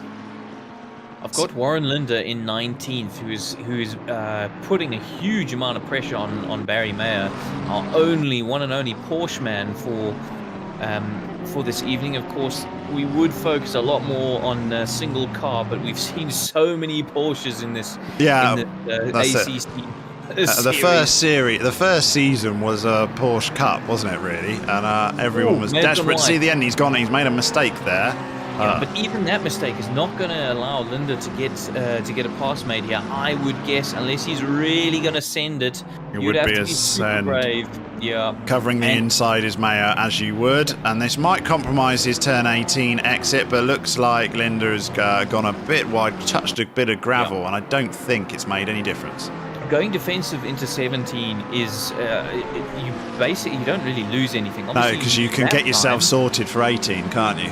Exactly, and that's the key one. So you will lose a few tenths on your overall lap time, but it's basically a no-brainer, and you can then live to fight again another day without compromising yourself. Oh, Linda really chucking that McLaren through Tamburello, and it does seem like Mayer has that Porsche sorted through this first section. Oh, hang on, Linda got that all wrong. No, your guy, Hannes van Veek's got himself a drive-through penalty, clearly for track limits. So Hannes van Veek with a drive-through. I called it earlier. This track is gonna... I don't think that's the only drive-through we're going to see tonight, and he's coming in to serve it now, I believe. So yeah, a drive-through must be for track limits, unfortunately, for Hannes van Veek. So just pushing those limits a little bit too hard. There's a few corners here just notorious for it. And going through the pits now is Hannes, but I thought we were predicting which drivers were going to get drive-throughs. You can't pull that one. I'll go back and find the clip. Right, so Philip Minnaar is now battling to get past Fridge Finlay, the back marker, and he's flashing his lights and he's going to get there because the gap, he's under a lot of pressure, is Philip Minnaar now, as we're coming towards the end of stint 1. It was 1.2 seconds as they completed the last lap. It's now 1.3 through the last timing gate. I think this might be a little bit closer again as we go through the next timing gate, because Philip Minnaar was held up a little bit more than Esser was in that back marker. And, no, that was Lee Foster, sorry. Lee Foster. Similar, is it the same skin? It's the Lotus livery, so teammates from those two. So I just saw the Lotus livery. So another Aston, but the back mark is just starting to play a part here, and it is back down to 1.2 seconds. I just feel like this is a real critical part of this race towards the end of this stint. I think Essa might want to... I mean, it's one thing to catch, but Minar's shown that he's got the pace, and here passing is difficult. I think Essa might want a lap or two earlier pit than Minar if he can do it. And if you're behind, you have the opportunity, don't you? Because you can do whatever the guy doesn't as he goes through. You got the cards in front of you. At this stage of the race, Mark van Rensburg in the Aston number 159, currently in 8th position, is all over the back of Victor Filter, who got it horribly wrong coming out of 17, and that has allowed van Rensburg to catch up to him. Van Rensburg himself making a small mistake in that lap, but this battle now for 7th place is definitely hotting up as we start to think, as you say, about those... Jans van Rensburg, the next drive-through penalty. Look, it's happening, guys, in 21st position, so track limits, and we're not even halfway through this race, and we got a couple of drive-throughs already. I bet you there's a few more drivers on final warnings. So will that play a part in who actually wins this? I tell you what, Mr. Peter Geldnys is going to be licking his lips. Oh, as he's going up the inside... There's contact here. Grumpy Monkey's been in contact with the Bentley. Yeah, you'd know where to go if you got a replay of that. And Mark van Rensburg, let me go back 30 seconds and we'll take a real keen look at this as we're riding on board with Mark van Rensburg. In fact, let's go on board with him completely and we'll see the carnage happen in front of him. So I think what happens here is he's gonna go up the inside. He's going to go up the inside. The Grumpy Monkey BMW got a very bad up the inside. There's 3 abreast, really, but he wasn't involved, was he? Mark van Rensburg just capitalised on 2 cars, but it was the BMW who got onto the gravel beforehand, and it compromised that corner. And I just have a feeling as well that It just felt that who is it, Sterner, van Rensburg? He was just a little concentrated on the move for position rather than what the back marker was doing, and very difficult to do both and judge both right. That is super, super unfortunate. The gap at the front is under a second, 0.8. Essa is behind Minar, and we've seen this and we've seen it before. Of the fuel burns off that 720S, the pace comes back to Essa, and he starts putting in his best laps. Actually, Minar has dropped a bit off the pace, 42.4 compared to his best lap of the race is a 141.842. Needless to say, Essa and Minar's best lap of the race is only 3/100ths of a second off each other. Both set a 141.8. So consistent, these two guys, is why it'll be very, very difficult to pass on track. But Essa is in such prime undercut potential here with 50 minutes to go of this race. Will he just pit that 1 lap early? We've seen how strong that undercut has. It's always been strong in ACC, fresh rubber. It has always been strong, but would you, as Philip Minar, undercut? Yeah, I would want to be getting in knowing that S is going to go for it, because the pace is off. Minar's about a second. No, he's only half a second off, but I mean, these guys are so consistent. Half a second is all he needs. Yeah. Exactly. We're going through the pit. No, both of them carry on for another lap. It would be interesting to see Philip try the undercut, and where especially with these back markers in front. I mean, you pit now and you think, well, S has got to deal with these back markers. Hopefully I don't. And looking at the track map, if you're lucky, you might come out in just ahead of 8th position, which would be ideal, because you wouldn't then have to navigate too many back markers, and there are not too many positions to overtake as well. So it would be interesting to see. I think Sas van der Westhuizen tonight is playing sort of strategist for Philip. So I wonder if he's running the numbers and seeing what can be done. I mean, the back markers are getting out of the way nicely, but because it's one of those tracks that's hard to overtake generally, it's also, you feel like you're going to lose time behind them, don't you? And when you're dealing with them in the wrong place, that's kind of it. It doesn't matter how nice the back marker is, they've still got to go through the corner. No, exactly that. And I feel like someone's going to make a move here, and I think it's going to be Essa pits first, just purely because that has been the story of this season. And I don't know whether Philip Minar's learned his lesson. Maybe Sas van der Vesthuizen is listening to the stream. Second monitor. He is. We know he is because he's just posted a comment. Sas, bring your guy in. Me and Nick think that he should come in a lap earlier than Essa. That's our call. If it's worth anything to you. So we'll see how this plays out. 49 minutes to go to this race. We'd expect it to be in prime pit stop window right now anyway, in the next lap or two. Philip's got a bit of a reprieve on this lap because that back marker definitely hampered Essa a lot more. Not because the back marker was doing anything wrong, it was just simply where Essa caught the back marker. So, yeah, it's... this is a nice spot here if Philip Minar can get through, and it is indeed. That's a nice place to get past the back marker there. Philip Minar was hardly held up at all. The gap over a second now, 1.4.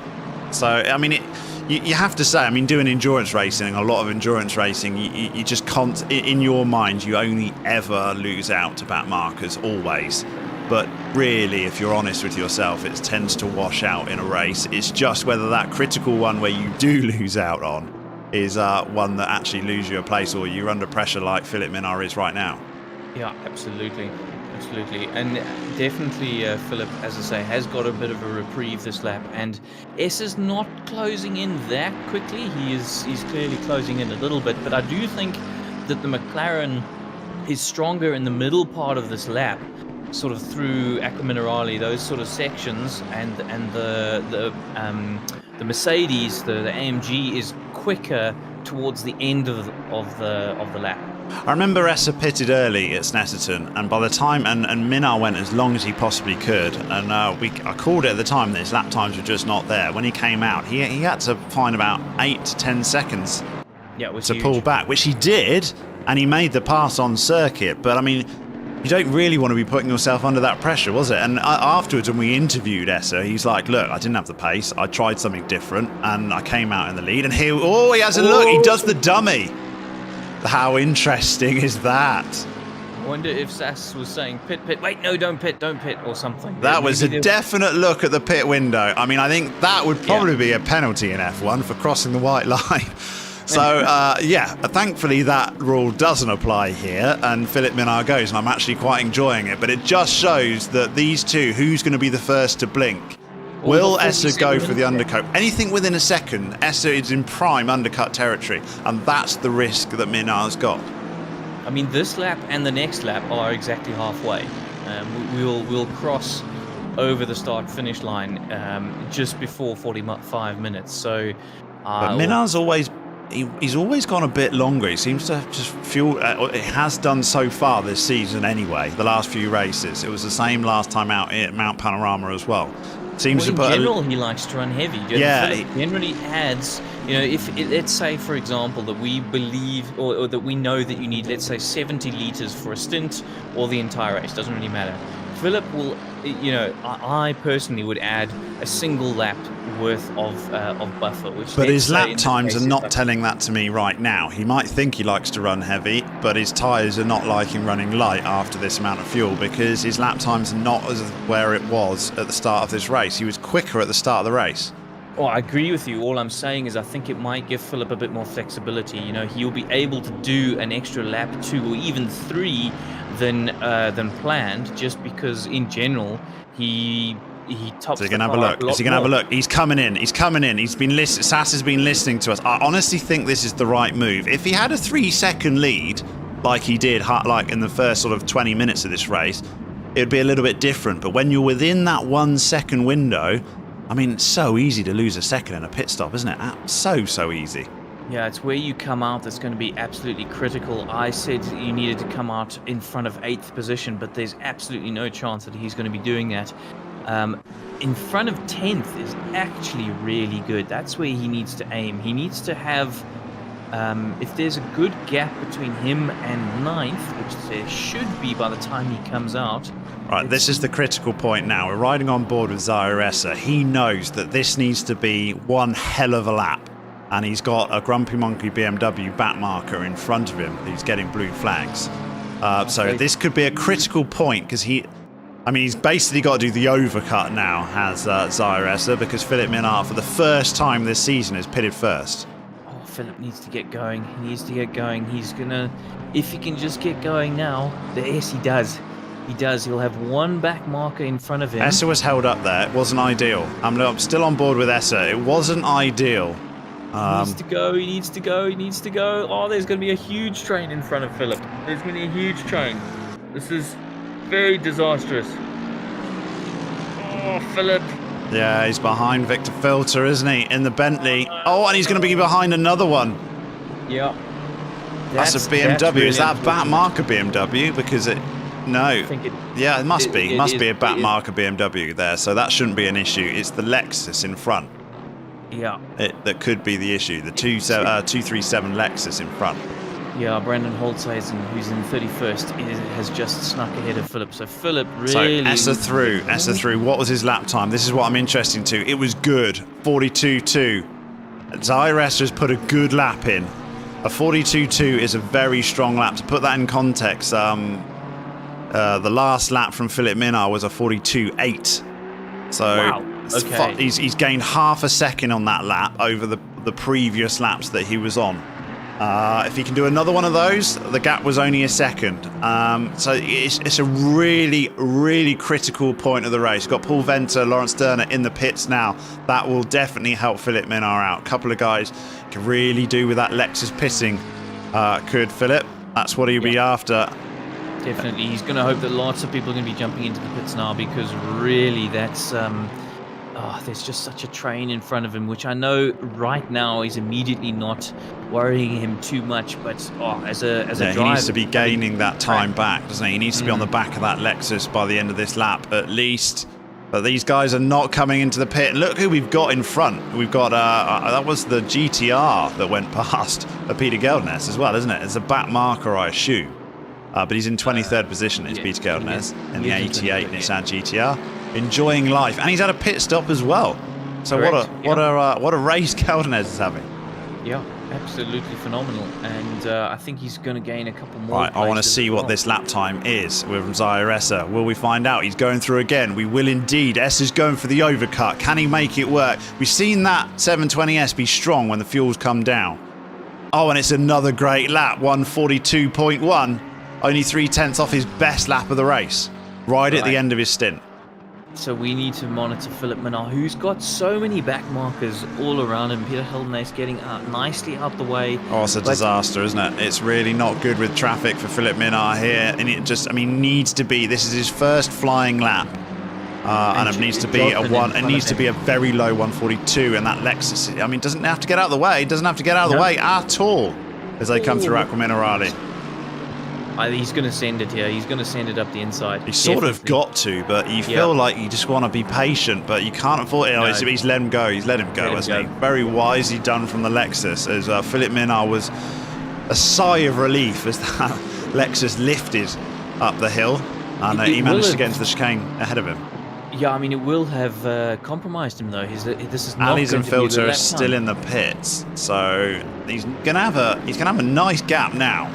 Surely he's got a nice gap now, as Oosthuizen is the next man up the road.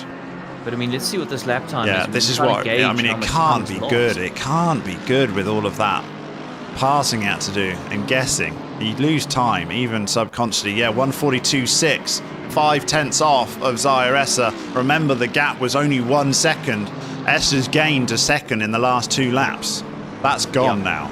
Yeah, absolutely. So I think now is when Philip's really going to have to put the hammer down. Essa's going through. Let's have a look at this lap time. These lap times are absolutely critical for Zyressa, and you won't have to tell him that. He knows exactly what's involved. 142.0, quicker again. Just keeps going quicker and quicker to Zyressa.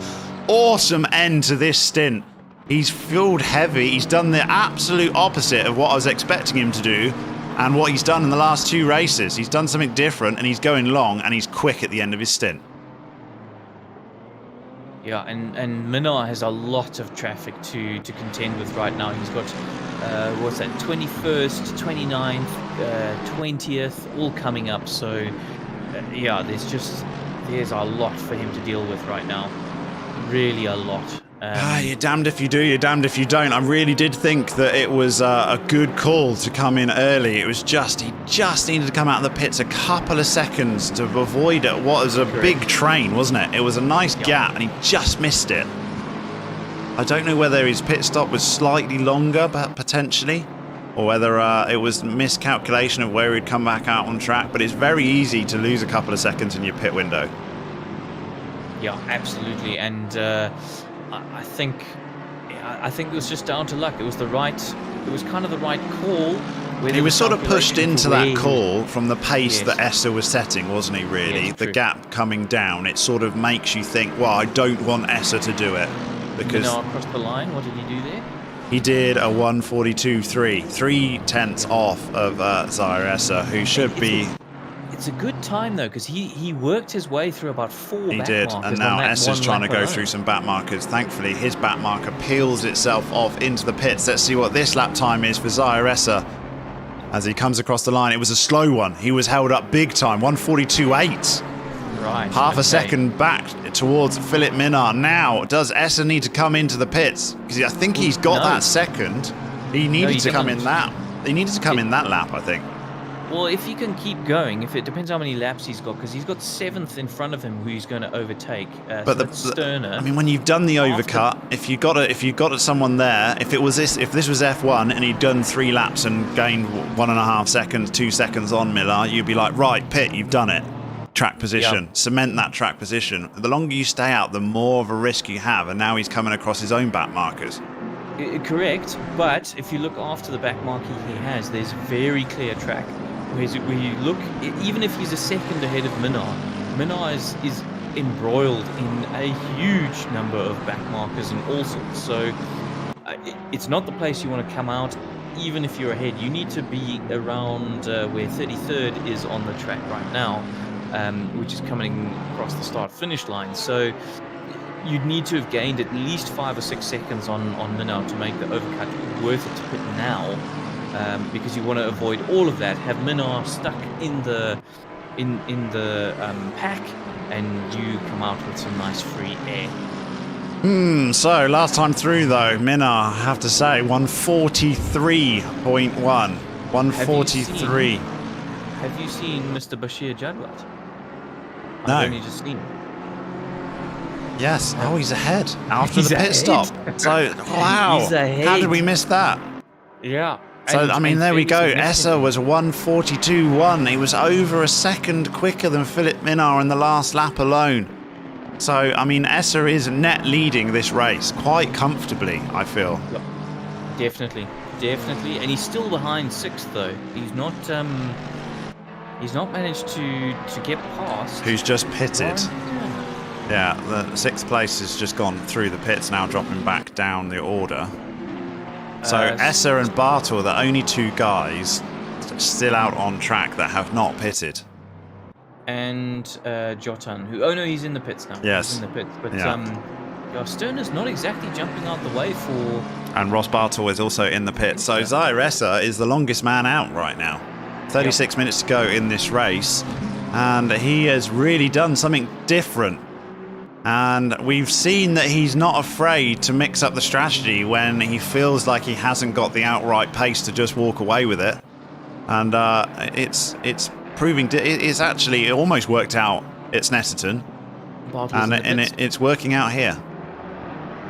Bartel's in the pits and about to get going. Yeah. So I think Bartel's going to gain from the overcut as well, actually. Yeah, here he is coming through in the pits. Philip Minard completed a lap. These lap times are not quick. These back markers are costing him a half a second a lap minimum. As a 1:42.4. Very unlucky is Philip Minard with the back markers. He's going to find himself with a lot to do here, I think, when this is all said and done, as he slots his way through the next back marker and the Lexus. And but he comes back when Essa rejoins the circuit, or when he finally does his pit stop, and comes out in front of Philip Minard. He won't be confused, because I'm sure he's got Sas van der Westhuizen telling him exactly that right now. So, I mean, we saw Jadwat was, about 6 or 7 seconds behind the Essa Minard battle. So, he's gained about 10 seconds from the overcut. And Bartle as well has gained a huge amount from the overcut. He's up to 5th now. So he's leapfrogged Sterner. Yeah, it's amazing, isn't it? Because we keep getting told, and we've seen it. We don't have to be told. We've seen how effective the undercut can be.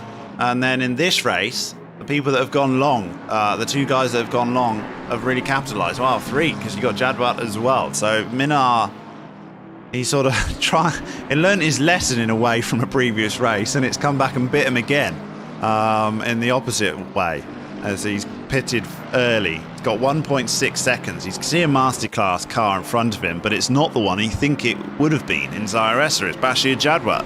He's got to find his way through 2 of them if he wants to take the win of this race. Yeah, that's going to be a big, big ask at this track. It really is. I mean, you'd imagine that Philip has the pace to catch Bash at least. And he had another slow lap, a 1:43.1. It's not going to help. I mean, Bashir Jadwat also 43.1. So they're both fighting their way through the same back markers. But in the meantime, Esser's in the pits. He's coming in right now. And he's done everything he needs to do. 1:42.3 was his last lap. Another 7/10 up on the 2 behind him. And it's going to be a short pit stop. Less fuel to go in. So he's going to win every which way here, I think, Zyressa. Yeah, he looks like he's moving again, or is he still... No, he's still coming to his box, which will be at the end. Okay, hasn't stopped yet. So Minar is about to enter, or just before Aqua Minerale. He's now going to go through Aqua Minerale. This is going to be a short stop from Esser. I mean, he might be taking... He probably won't be changing tyres. Maybe going to take the same set of tyres. Might be an option here. A very short splash and dash. I think he's got option. No, he's gone. I think that might be quick enough to not have been rubber. If he comes out with a substantial lead here, where's Bashir Jadwat? Jadwat's going to, anyway. They're going. Oh, massive lead it's going to be. Not even through the last complex is Jadwat and Minna, and S is already on pit exit. What a... I mean, you've got to say, if those tyres get to the end, I feel like he is running the same set of tyres. We'll find out from him at the end of this race. But he's got a huge gap, and he's only got 32 minutes to defend.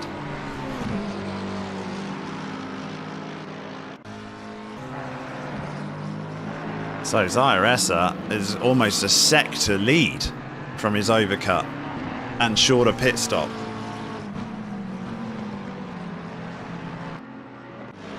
So we could have a very interesting turn of events as the masterclass. Will these tyres go off in the 771 McLaren 720? Yes, we're going to be watching his lap times carefully. There was nothing wrong with his lap times before his pit stop, that's for sure. Nothing to indicate that they would be a problem. And he's got 31 minutes to go. He's going to might as well push them. He's obviously chosen to do something slightly different from the guys behind. Philip Minar now is within a second of Bashir Jadwat in front. And needs to try and clear one of them, but clearing 2 of them is going to be tough. Yeah, it's going to be very tough. It does seem that Sas van der Westhuizen believes the Sim Racing Masterclass guys are not taking tyres. So he thinks I think maybe one of them. Oh, maybe that might explain why Jadwat jumped them so easily, because I couldn't explain that. And we suddenly see him go through the pit stop and jumped him. It may be, yes. Because the gap was quite big. That's the power of teamwork, though, isn't it, Dan? Yeah, definitely.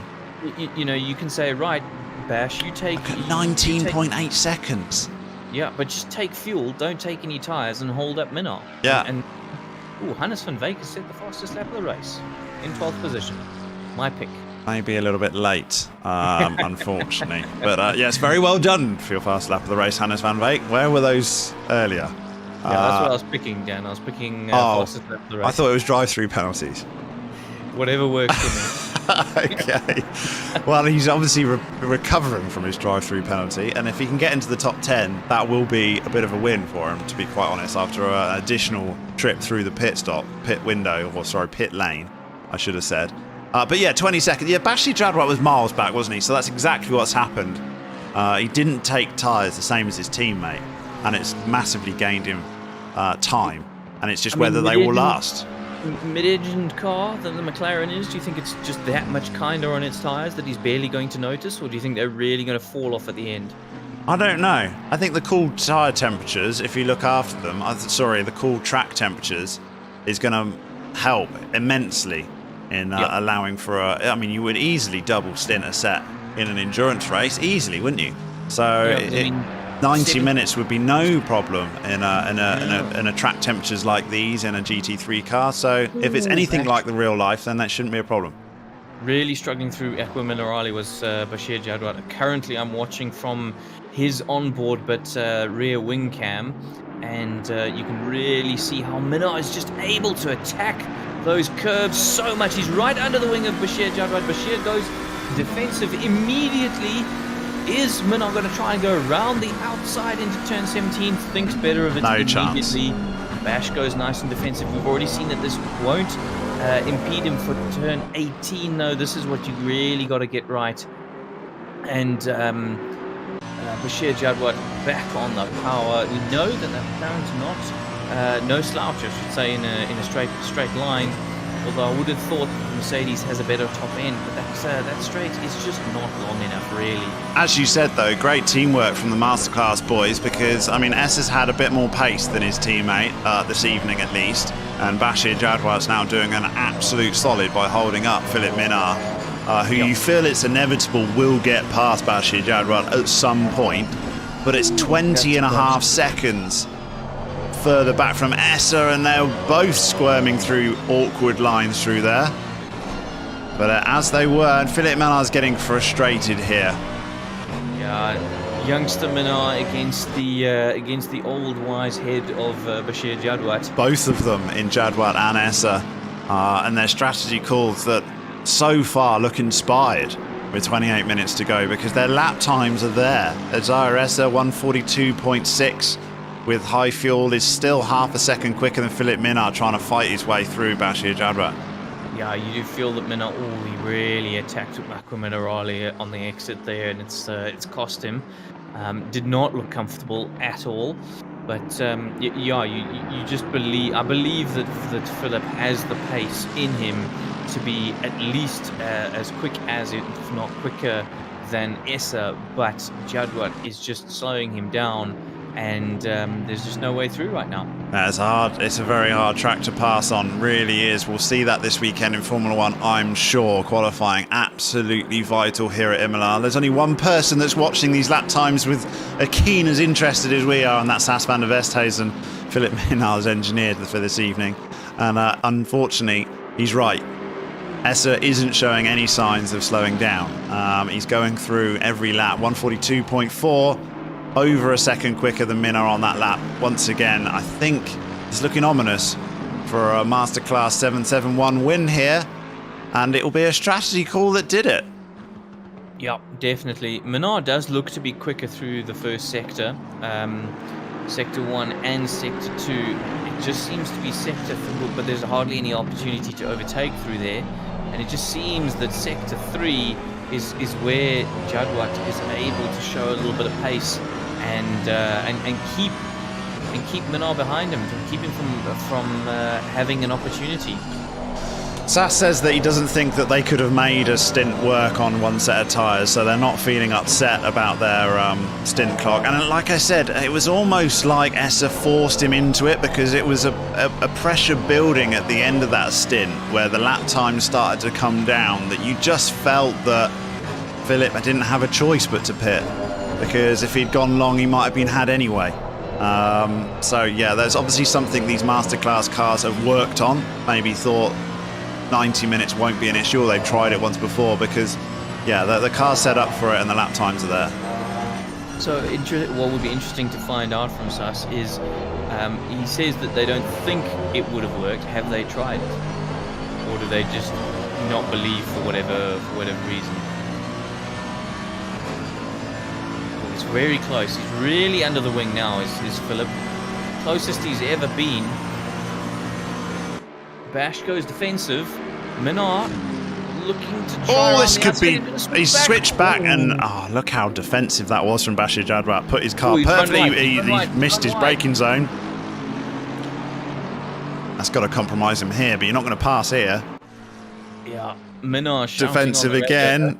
no doubt that he's cut the track and should let the position go or something. Yeah, but unfortunately, unless he gets a drive-through penalty, that's not going to happen, Philip Minard. Oh, here we go. He might be on last warning up the inside. This is going to be done for Philip Minard, surely. If he's got to hold that inside line now, there's no way S is going to go round the outside here. AMG Power up the hill there, side by side. Oh, wow. This will be a track limit violation if he pushes out wide here and he thinks he drops back in, does Bashir Jadwat, and he definitely would have got a track limit warning back there. I wouldn't be at all surprised if he finds himself on a final warning at the end of this race. I think we've had that in the past as well, and you have to then change your driving style to make sure you don't get that drive-through, because that's just curtains at that point. He's done a brilliant job, though, Jadwat, in keeping Minard behind. And yeah, I'm look sure... at the gap, 23.6 seconds. I think it'll be even more when they next cross the line. Absolutely. I'm sure Jadwat will be saying that, listen, guys, I was just trying to keep him behind as long as possible. I knew inevitably there was going to be a move, and inevitably he was going to get by me. But just playing the team game, real team player at the moment, Bashir Jadwat tonight. And Philip Minard already scampering away. You can see the kind of gap he's already pulled out. Now he's just crossed the start-finish line. This is where we need to monitor. So what did Essa do the last lap? It was a 42.5. I was just looking at that. Minard was a 43.8. 1.3 seconds he lost on that lap. I mean, already with 23 minutes to go, the gap's too big, I think. It really is. I mean, it was... Bashir Jadwat was Checo to Max Verstappen right there, wasn't he? In Abu Dhabi, it was held him up immensely. Probably held him up a good 8 to 9 seconds.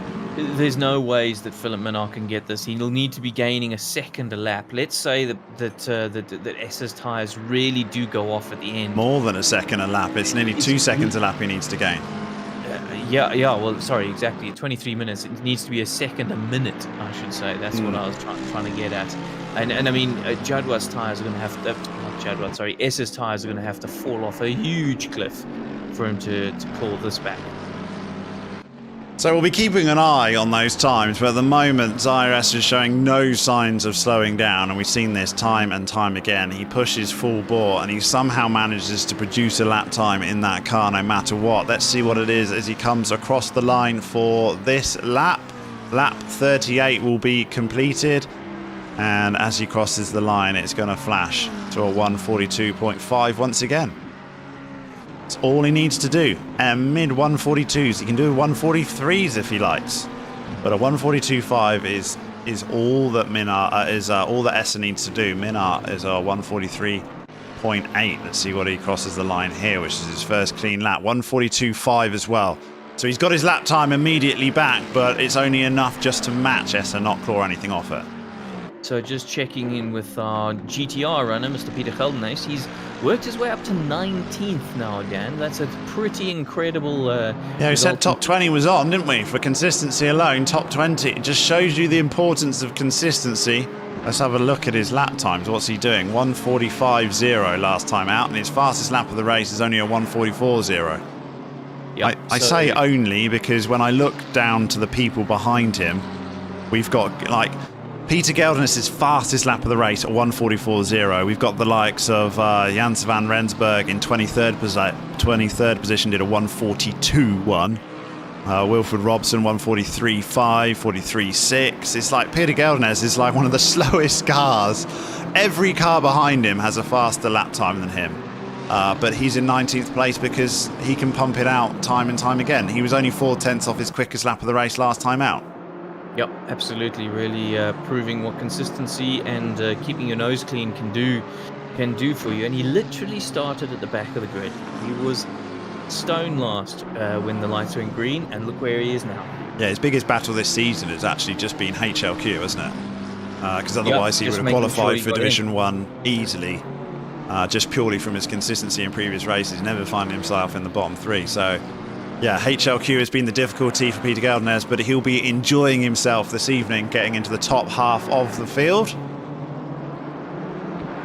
It's just a real shame Chris Heineke, still, I scroll past and keep seeing his name flash up on my camera screen, but he's not there to see, and that is a shame. Ross Bartle is currently 3/10 on his fastest lap of the race as he comes through. So he's back on pace. So is Ross Bartle, 5th position. Just did a 141.9, his fastest lap of the race, quite comfortably from Ross Bartle. He's suddenly finding pace in this new Audi R8. While his sister Roxanne Bartle's doing pretty well down in 26th, having a good solid run tonight. Also struggled with HLQ to Roxanne. I think she only Jans van Rensburg's got a drive-through penalty. Is that a second one? I'm pretty sure that's a second drive-through. I might be wrong. Might be his first. I don't want to put that on him, but it's a drive-through nonetheless. And that's just an example. There we go. His potential is a 142.7, which is more than enough to be in the top 10. And he'll be finding himself fighting for sort of the end of the 20s. So it's so vital. There's no point putting those super fast lap times in unless you can keep it going. And it's demoralising as you just 50 kilometres an hour through that entire pit lane and then come out behind a whole bunch of cars. So that's another drive-through penalty. We've seen a few of those. We thought we might do. We haven't seen any from any of the real front runners, apart from Hannes van Wijk had one, who is now in 11th position and still holding fastest lap of the race with a 141.61. This is a couple of tenths, more than a couple of tenths quicker than Essa.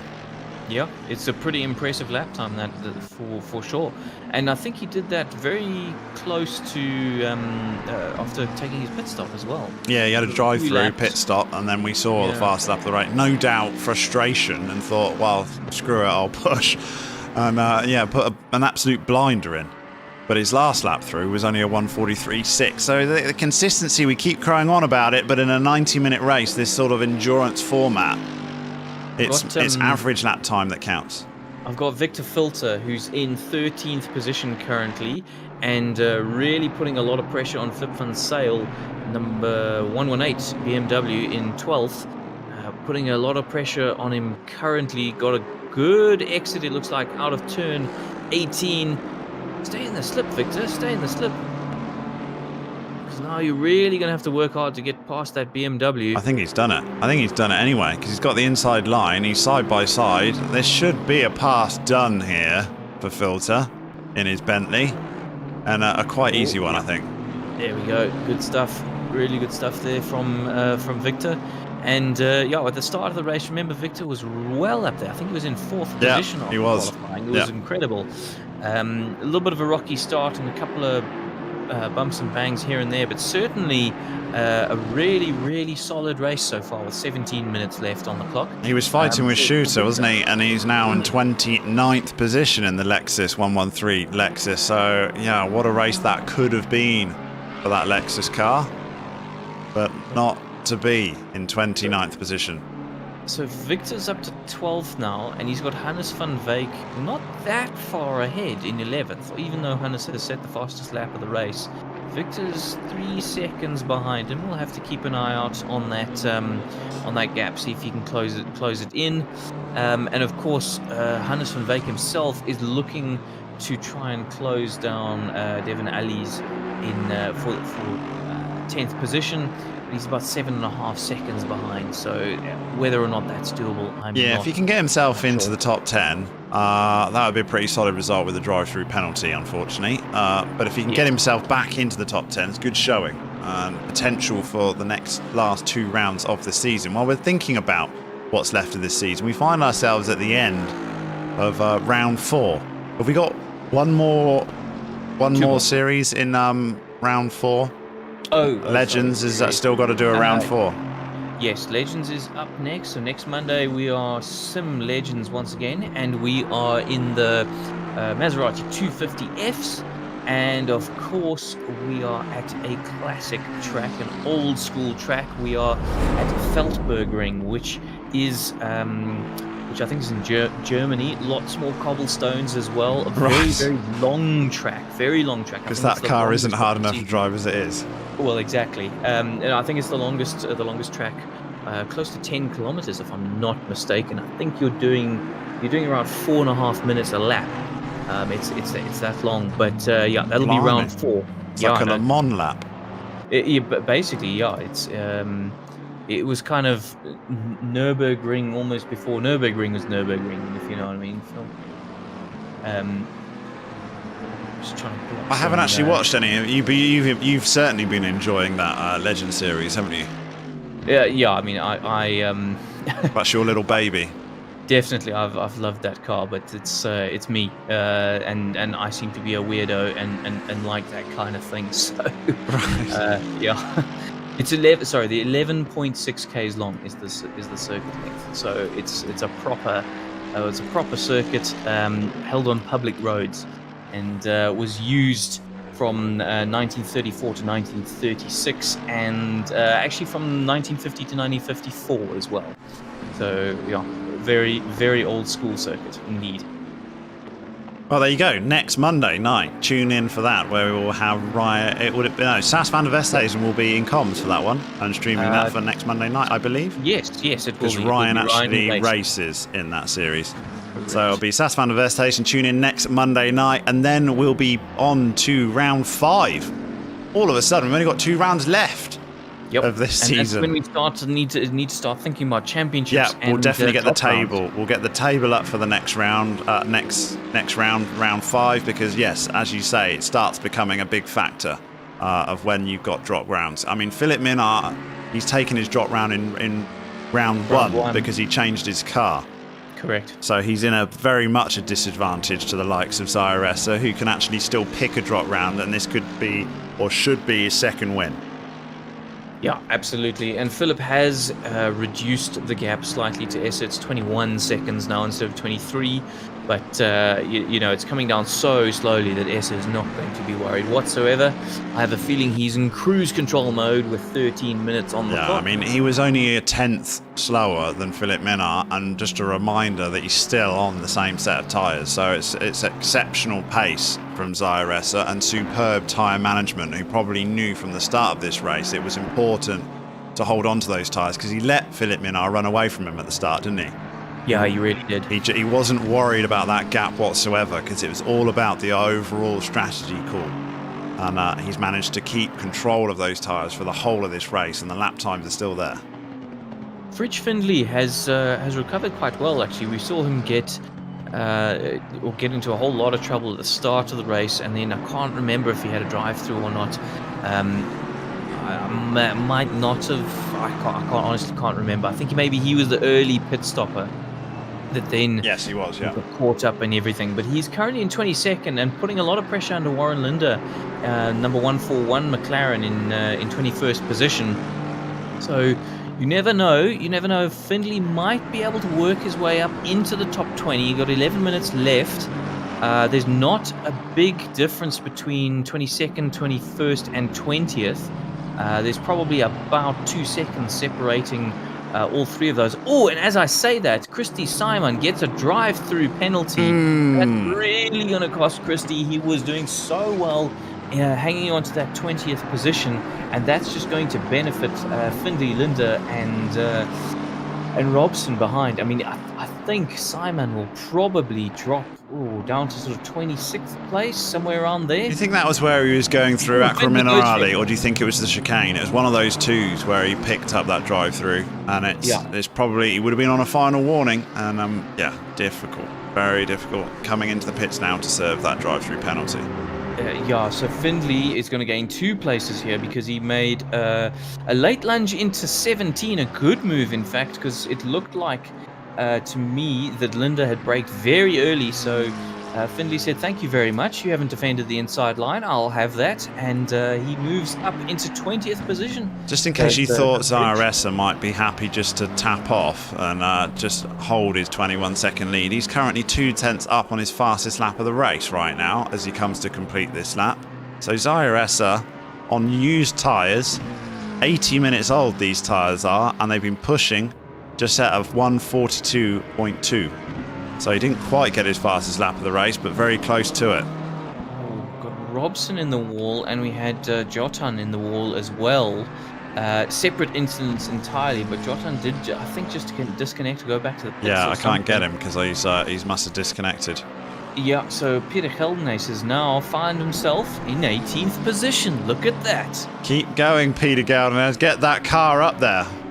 Yeah, we're absolutely loving it. We'll have a sneaky vote to get you into Division 1 next time out. Where is next time out in simGT series? I will tell you right now. It is Suzuka. Suzuka. Oh, of course it is. 130R, here we come. And then we'll end the season, of course, at Paul Ricard. Now, those of you with a bit of a memory will remember that was a surprise from last season, wasn't it? Yeah, it was that both of us said as we were in warm-up before we went live, this could be a snorefest, and it actually turned out to be the race of the year. Yeah, definitely. I think the drivers absolutely hate it for HLQ and for qualifying, but for the race, it just provides so many opportunities for overtaking. And at night. Yeah, absolutely, definitely at night. You can see everything with those super powerful lights. So we've got Hannes van Wyk all over the back of Devon Allies at the moment. This is, of course, for 10th position. Hannes van Wyk sitting in 11th, number 27, Aston Martin. Of course, currently with our fastest lap of the race. Yeah, he's looking destined to take that fastest lap. If only it was worth an extra championship point. Maybe that's something we can add for next year. Because I actually do quite like that, to be quite honest. Give you something. But Hannes van Wyk, and he's got it by a margin as well, and it looks like he's going to keep it to the end of this race.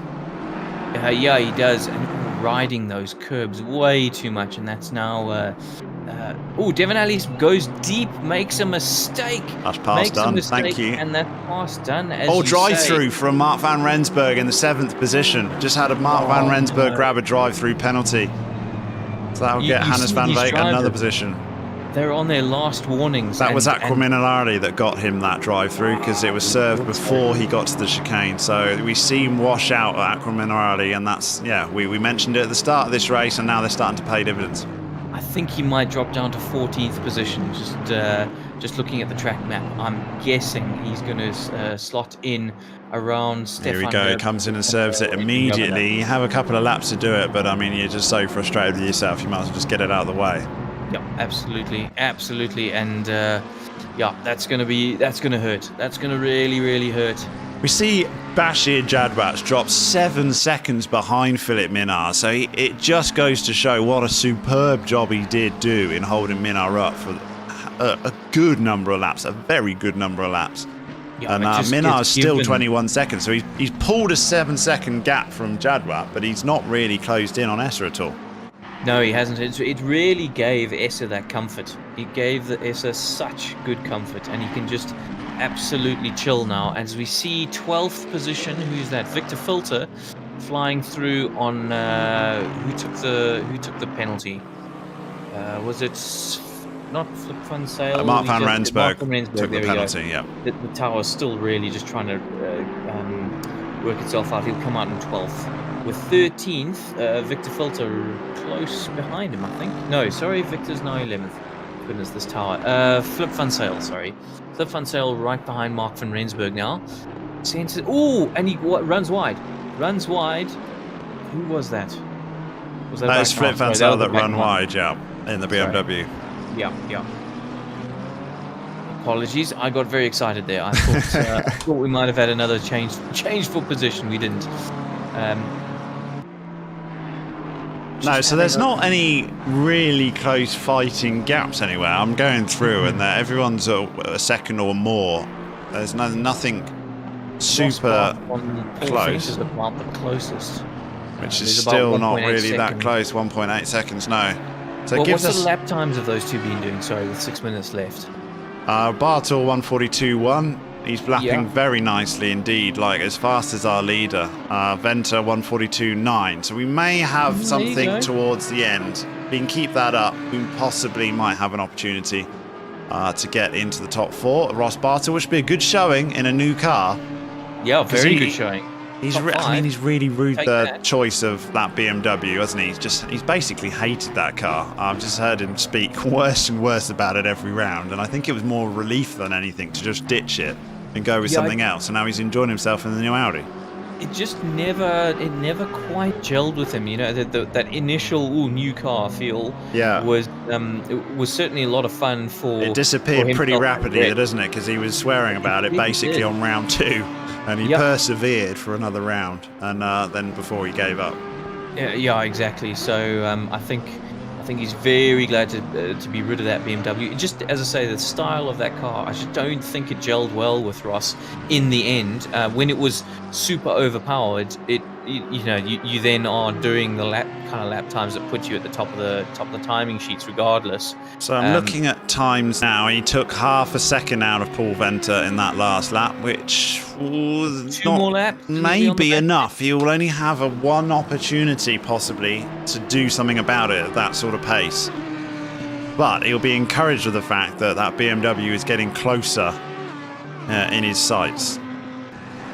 So we've got Suzuka for round 4, but in the meantime we will have simGT will be something completely different. Heart Lake Complex, what on earth is that? I think I've asked that question before. I think it's a fictional track. It is a fictional track. I thought it was a Mario Kart track, but I was very quickly swiped down that is not the case. So Heart Lake Complex will be the GP. TC's before that. Let me pull up TC to see. That'll be at Barbagallo, or Barbagallo, or however you want to say that. That's in Australia. So we're heading down under for the next touring car round, and it should be a good round. That I expect a lot of sort of little bumping and barging. Very short track. You're doing lap times kind of under a minute. And there's a pretty good opportunity to use a push to pass to make an overtake stick there. So only 2.4 Ks. It's only 550 meters longer than Red Bull Ring National, which we know how short that is. Yeah, exactly. So that should be interesting. It's also got a decent amount of elevation to it. So the guys will have to be very cautious in certain parts of the track, not to punt each other off. But I think it could be a quality little circuit. There we go. And if you want to race in them, it's not too late. Just sign yourself up. It's perfect time if you're getting into it, because you can have a couple of rounds before you actually start a season proper. 100%. So head over to simracesa.co.za. You'll see a sign-up sheet there. Get your sign-up in. Choose your series. You choose your poison. Pick your poison. You've got obviously the legends. You've got the GT3s. You've got the touring cars, and you've got the GP cars to choose from. So as many or as few as you would like. And all we ask is a small donation to our chosen charity for the season. So of course none of the money comes to us. Me and Dan are in negative with our whiskey. Yeah, that's a real shame, I think, to be honest. But it is genuinely true. I can vouch for the fact that 0 comes to us, and 127,000 rand has gone to charity, and I think 26,000 just this season alone. So very well done to everyone involved. Yeah, absolutely. So fantastic, supporting good causes up and down the field. And what a great way to spend a Monday night. So if you're thinking about it, as we say, head over simracesa.co.za, join the Discord. You'll find an incredible bunch of people who are often very, very willing to give of their time to help new people out. Find yourself a place and get yourself lined up for the next race. Indeed, and since we've been waffling, it's given us a perfect segue into a battle that will be at the end of this race. Ross Bartle versus Paul Venter in half a second. So this is where it's at. We're riding on board now with Ross Bartle in his brand new Audi. I mean, it's fresh. It must have that new interior smell to it. It's got a new steering wheel as well that's been revised. Kelvin van der Linde was showing that off on his socials recently. Drive-through. Oh, Hannes van Dijk, a second one. Not 2 in one race, Hannes. Come on. But that's disappointing. That's Ross really Bartle, disappointing. He's all over this BMW now. Paul Venter is feeling the pressure in the 42 BMW. He got that position the track just opened up to him early on in the race, and he took advantage of mistakes from others, and he's just held it his own for the entire race. Pretty lonely race from Paul Venter, and he just needs to hold out for another 30 odd seconds, maybe one more lap. I think there's going to be one more lap. I'm looking on the track map where Essa is, and I think he's got 20 seconds. 21 seconds. He's definitely going to pass it. So, unfortunately for Paul Venter, he's going to have to cope for another lap of this Audi pressure. Yeah, leader's on final lap now. Oh, here we go. Oh, look how close. Oh, and he's getting quicker as well. He's 141.9. Fastest lap of the race last time out for Ross Bartle. So it feels inevitable here because Venter's times are off. Just needs to sneak up the back of him here and just really put pressure on this straight. Perfect exit is what he wants. There's a back marker as well to deal with. Hopefully gets out of the way of both of these two are scrapping. What's this Audi like in a straight line? Can it cope with the BMW? Not really. Look at that BMW. It's really pulled a little bit of a gap, and it looked like Ross got a pretty decent exit from 18 as well. This is his last lap. He's going to have to find a pass somewhere else, and Hannes van Wijk needs to get his drive-through served. Yeah, otherwise he'll probably be disqualified from the race if he's not careful. Ross is throwing absolutely everything at this through Tamburello, and now... So Hannes van Wijk is actually completing his lap now, so we'll definitely serve it. Looks like Ross has got a bit out of sorts, pushing as hard as he possibly can. He's dropped back, and that'll be it, I think. Paul Venter will get 4th place. Yeah, he really smacked the curves, those massive yellow sausage curves. He really hit those hard, and that, I think, is all she wrote.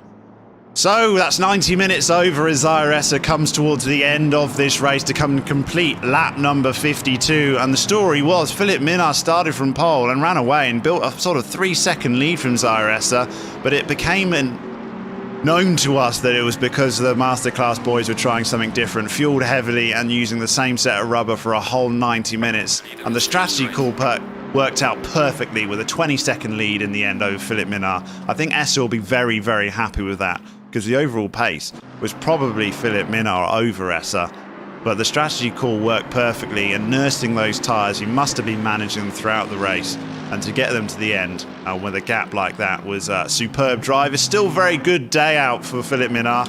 Good day in the office, 22 seconds behind, but Fridge pole Findley's position. run out of fuel. Findley is run out of fuel. He's getting his teammate, I think, to bump him over the line. I think. Whereabouts is he? I've got to see it. By the flag, literally at the checkered flag. Oh, he is indeed. Look at that. A bit of team effort as Fridge Findley is bump-started across the line. I don't think he'll have 1 litre. I know he hasn't actually made it, has he? The line's just a little bit further. The flag's being waved a few boxes further up. Are they both run out of fuel? I think they've both run out of fuel, and now they're parked on pit lane. And they've both exited the pits. I don't think they've actually finished Fridge Findley, so that was a shame. Looks like they're both out. So Essa was the winner of this race. Philippe Minard in 2nd position. Bashir Jadwat, great drive. Didn't have the pace tonight, but he did a perfect teammate effort in holding up Philippe Minard after that stint in the the overcut without taking tyres. Working very well for them. Paul Venter did hold out for his 4th position over Ross Bartle, who seemed revitalised in a new brand. As he enjoys his Audi and a top 5 place in his first time out. Lawrence Sterner, 6th position in the Odeon Racing BMW. Peter Oosthuizen, 7th. Mike LaRue, 8th. Hannes van Wijk got a plus 30 seconds because he didn't serve his drive-through penalty, so pushed down to 12th position. So, that's the end. That's the end. I have the drivers for a chat. Let's bring them in. All right, gentlemen. Fantastic racing tonight. Very, very well done to the top 3. You guys provided us an awful lot of entertainment. There were huge strategy calls being made by all of you. Mr. Essa, Zahir, how was that for you, my friend? That was great. I did not expect to come away with this result. McLaren was looking dire in terms of raw pace. So we went in it on another strategy. We tried to get the race set up as solid as can be, and we saw the tires were actually keeping in check. So we said, screw it, we're going along. And so you hadn't tested it beforehand, you just had a hunch? No, we did test it. We saw we didn't have raw pace, so we tried to go into it with another strategy. Okay, and so you had at least done a whole race distance and worked out that actually these tires do hang on rather than Yeah, the risk for you. The full thing wasn't tested, but we saw the balance just was staying the same, very similar. So from lap 1, I was just saving tires the whole time, and it worked out. Yeah, I mean, very, very well done. It was quite incredible to watch it play out. And I mean, Bash, when you came out ahead of Philip there, we thought, how on earth has this happened? We saw the undercut didn't work for Philip, and we thought it was all back markers. But then suddenly we realized it was the tire thing. I mean, from your point of view, Bash, you seem to not quite have as much pace as Z, but also a fantastic result for you. Yeah, no, I'm stoked with that. I didn't have the pace. I couldn't match Z throughout this run up for this race. So, yeah, we had to go with the big brain stretch here to get something out of it. I was actually hoping for a top 10 here, but I think my start helped me get a good result. Yeah. Yeah, very, very well done. We could see that maybe you didn't quite have the pace tonight. Was it just not bonding with the McLaren or not bonding with the track, do you think? Not bonding with my brain. I can't drive when I'm fasting, dude. Okay, that makes a lot of sense. We'll give you a pass, Bash. We'll give you a pass for that. Yeah, top tip. Food is apparently worth time, chaps. And then heading to Philip Minard. Philip, exceptionally well driven. Of course, you took pole just by I think 500ths of a second, right at the death there. Got off to a flying start, but strategy didn't quite work out for you in the end. No, I was doing the complete opposite. I was driving my heart out because I knew these tires would just fall off a cliff with the Merc. And they were falling off already with an hour left. And after that, I just didn't. My brain just fell out of my head. I got 3 track cuts, and that happened to me a bit. And when I saw Bash coming in front of me, I was like, "What?" I didn't. It took me a while to process that, but then I realized that they didn't take tires, and I thought, okay, well, might as well just settle for second or third, and yeah. And you didn't consider doing the same thing yourself, just not taking tires with us. Then that never part of the plan, or so did it just catch you completely unawares, or did you just know that the Merc needs new tires? No, the Merc definitely needs new tires. Never in a million years would I try one set for a race with this car. Probably just me driving like an absolute shrimp. But yeah, I don't know. Maybe it's possible, but I doubt in my hands it's possible to do one set for a race. I think you've definitely got to practice it, haven't you? You can't just rock up and do that. And we've heard from Essa that was indeed their strategy from the start.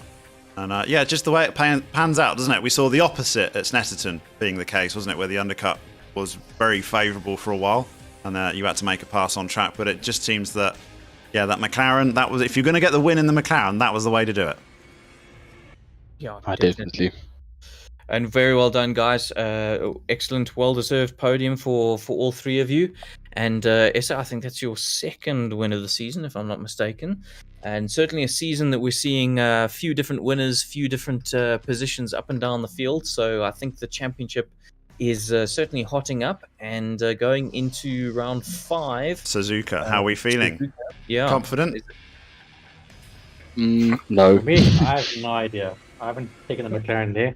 I think the Merc is good there. So all these tracks are like Merc tracks. So we have to try something. We'll wait for Paul Ricard. What's the best car through 130R? That McLaren must be all right through there, I reckon. Yeah, hopefully. We'll see. And Let's see the rest of the lap. Yeah. And whether we get some weather. We had a Suzuka race that was a bit wet a few seasons ago. Oh, gosh. It was very entertaining. Yeah, but, let it hail. Make it hail. Let's see what happens. Well, that's not down to me, but maybe we can. I'll send a few notes to Nick and see whether we can organise it.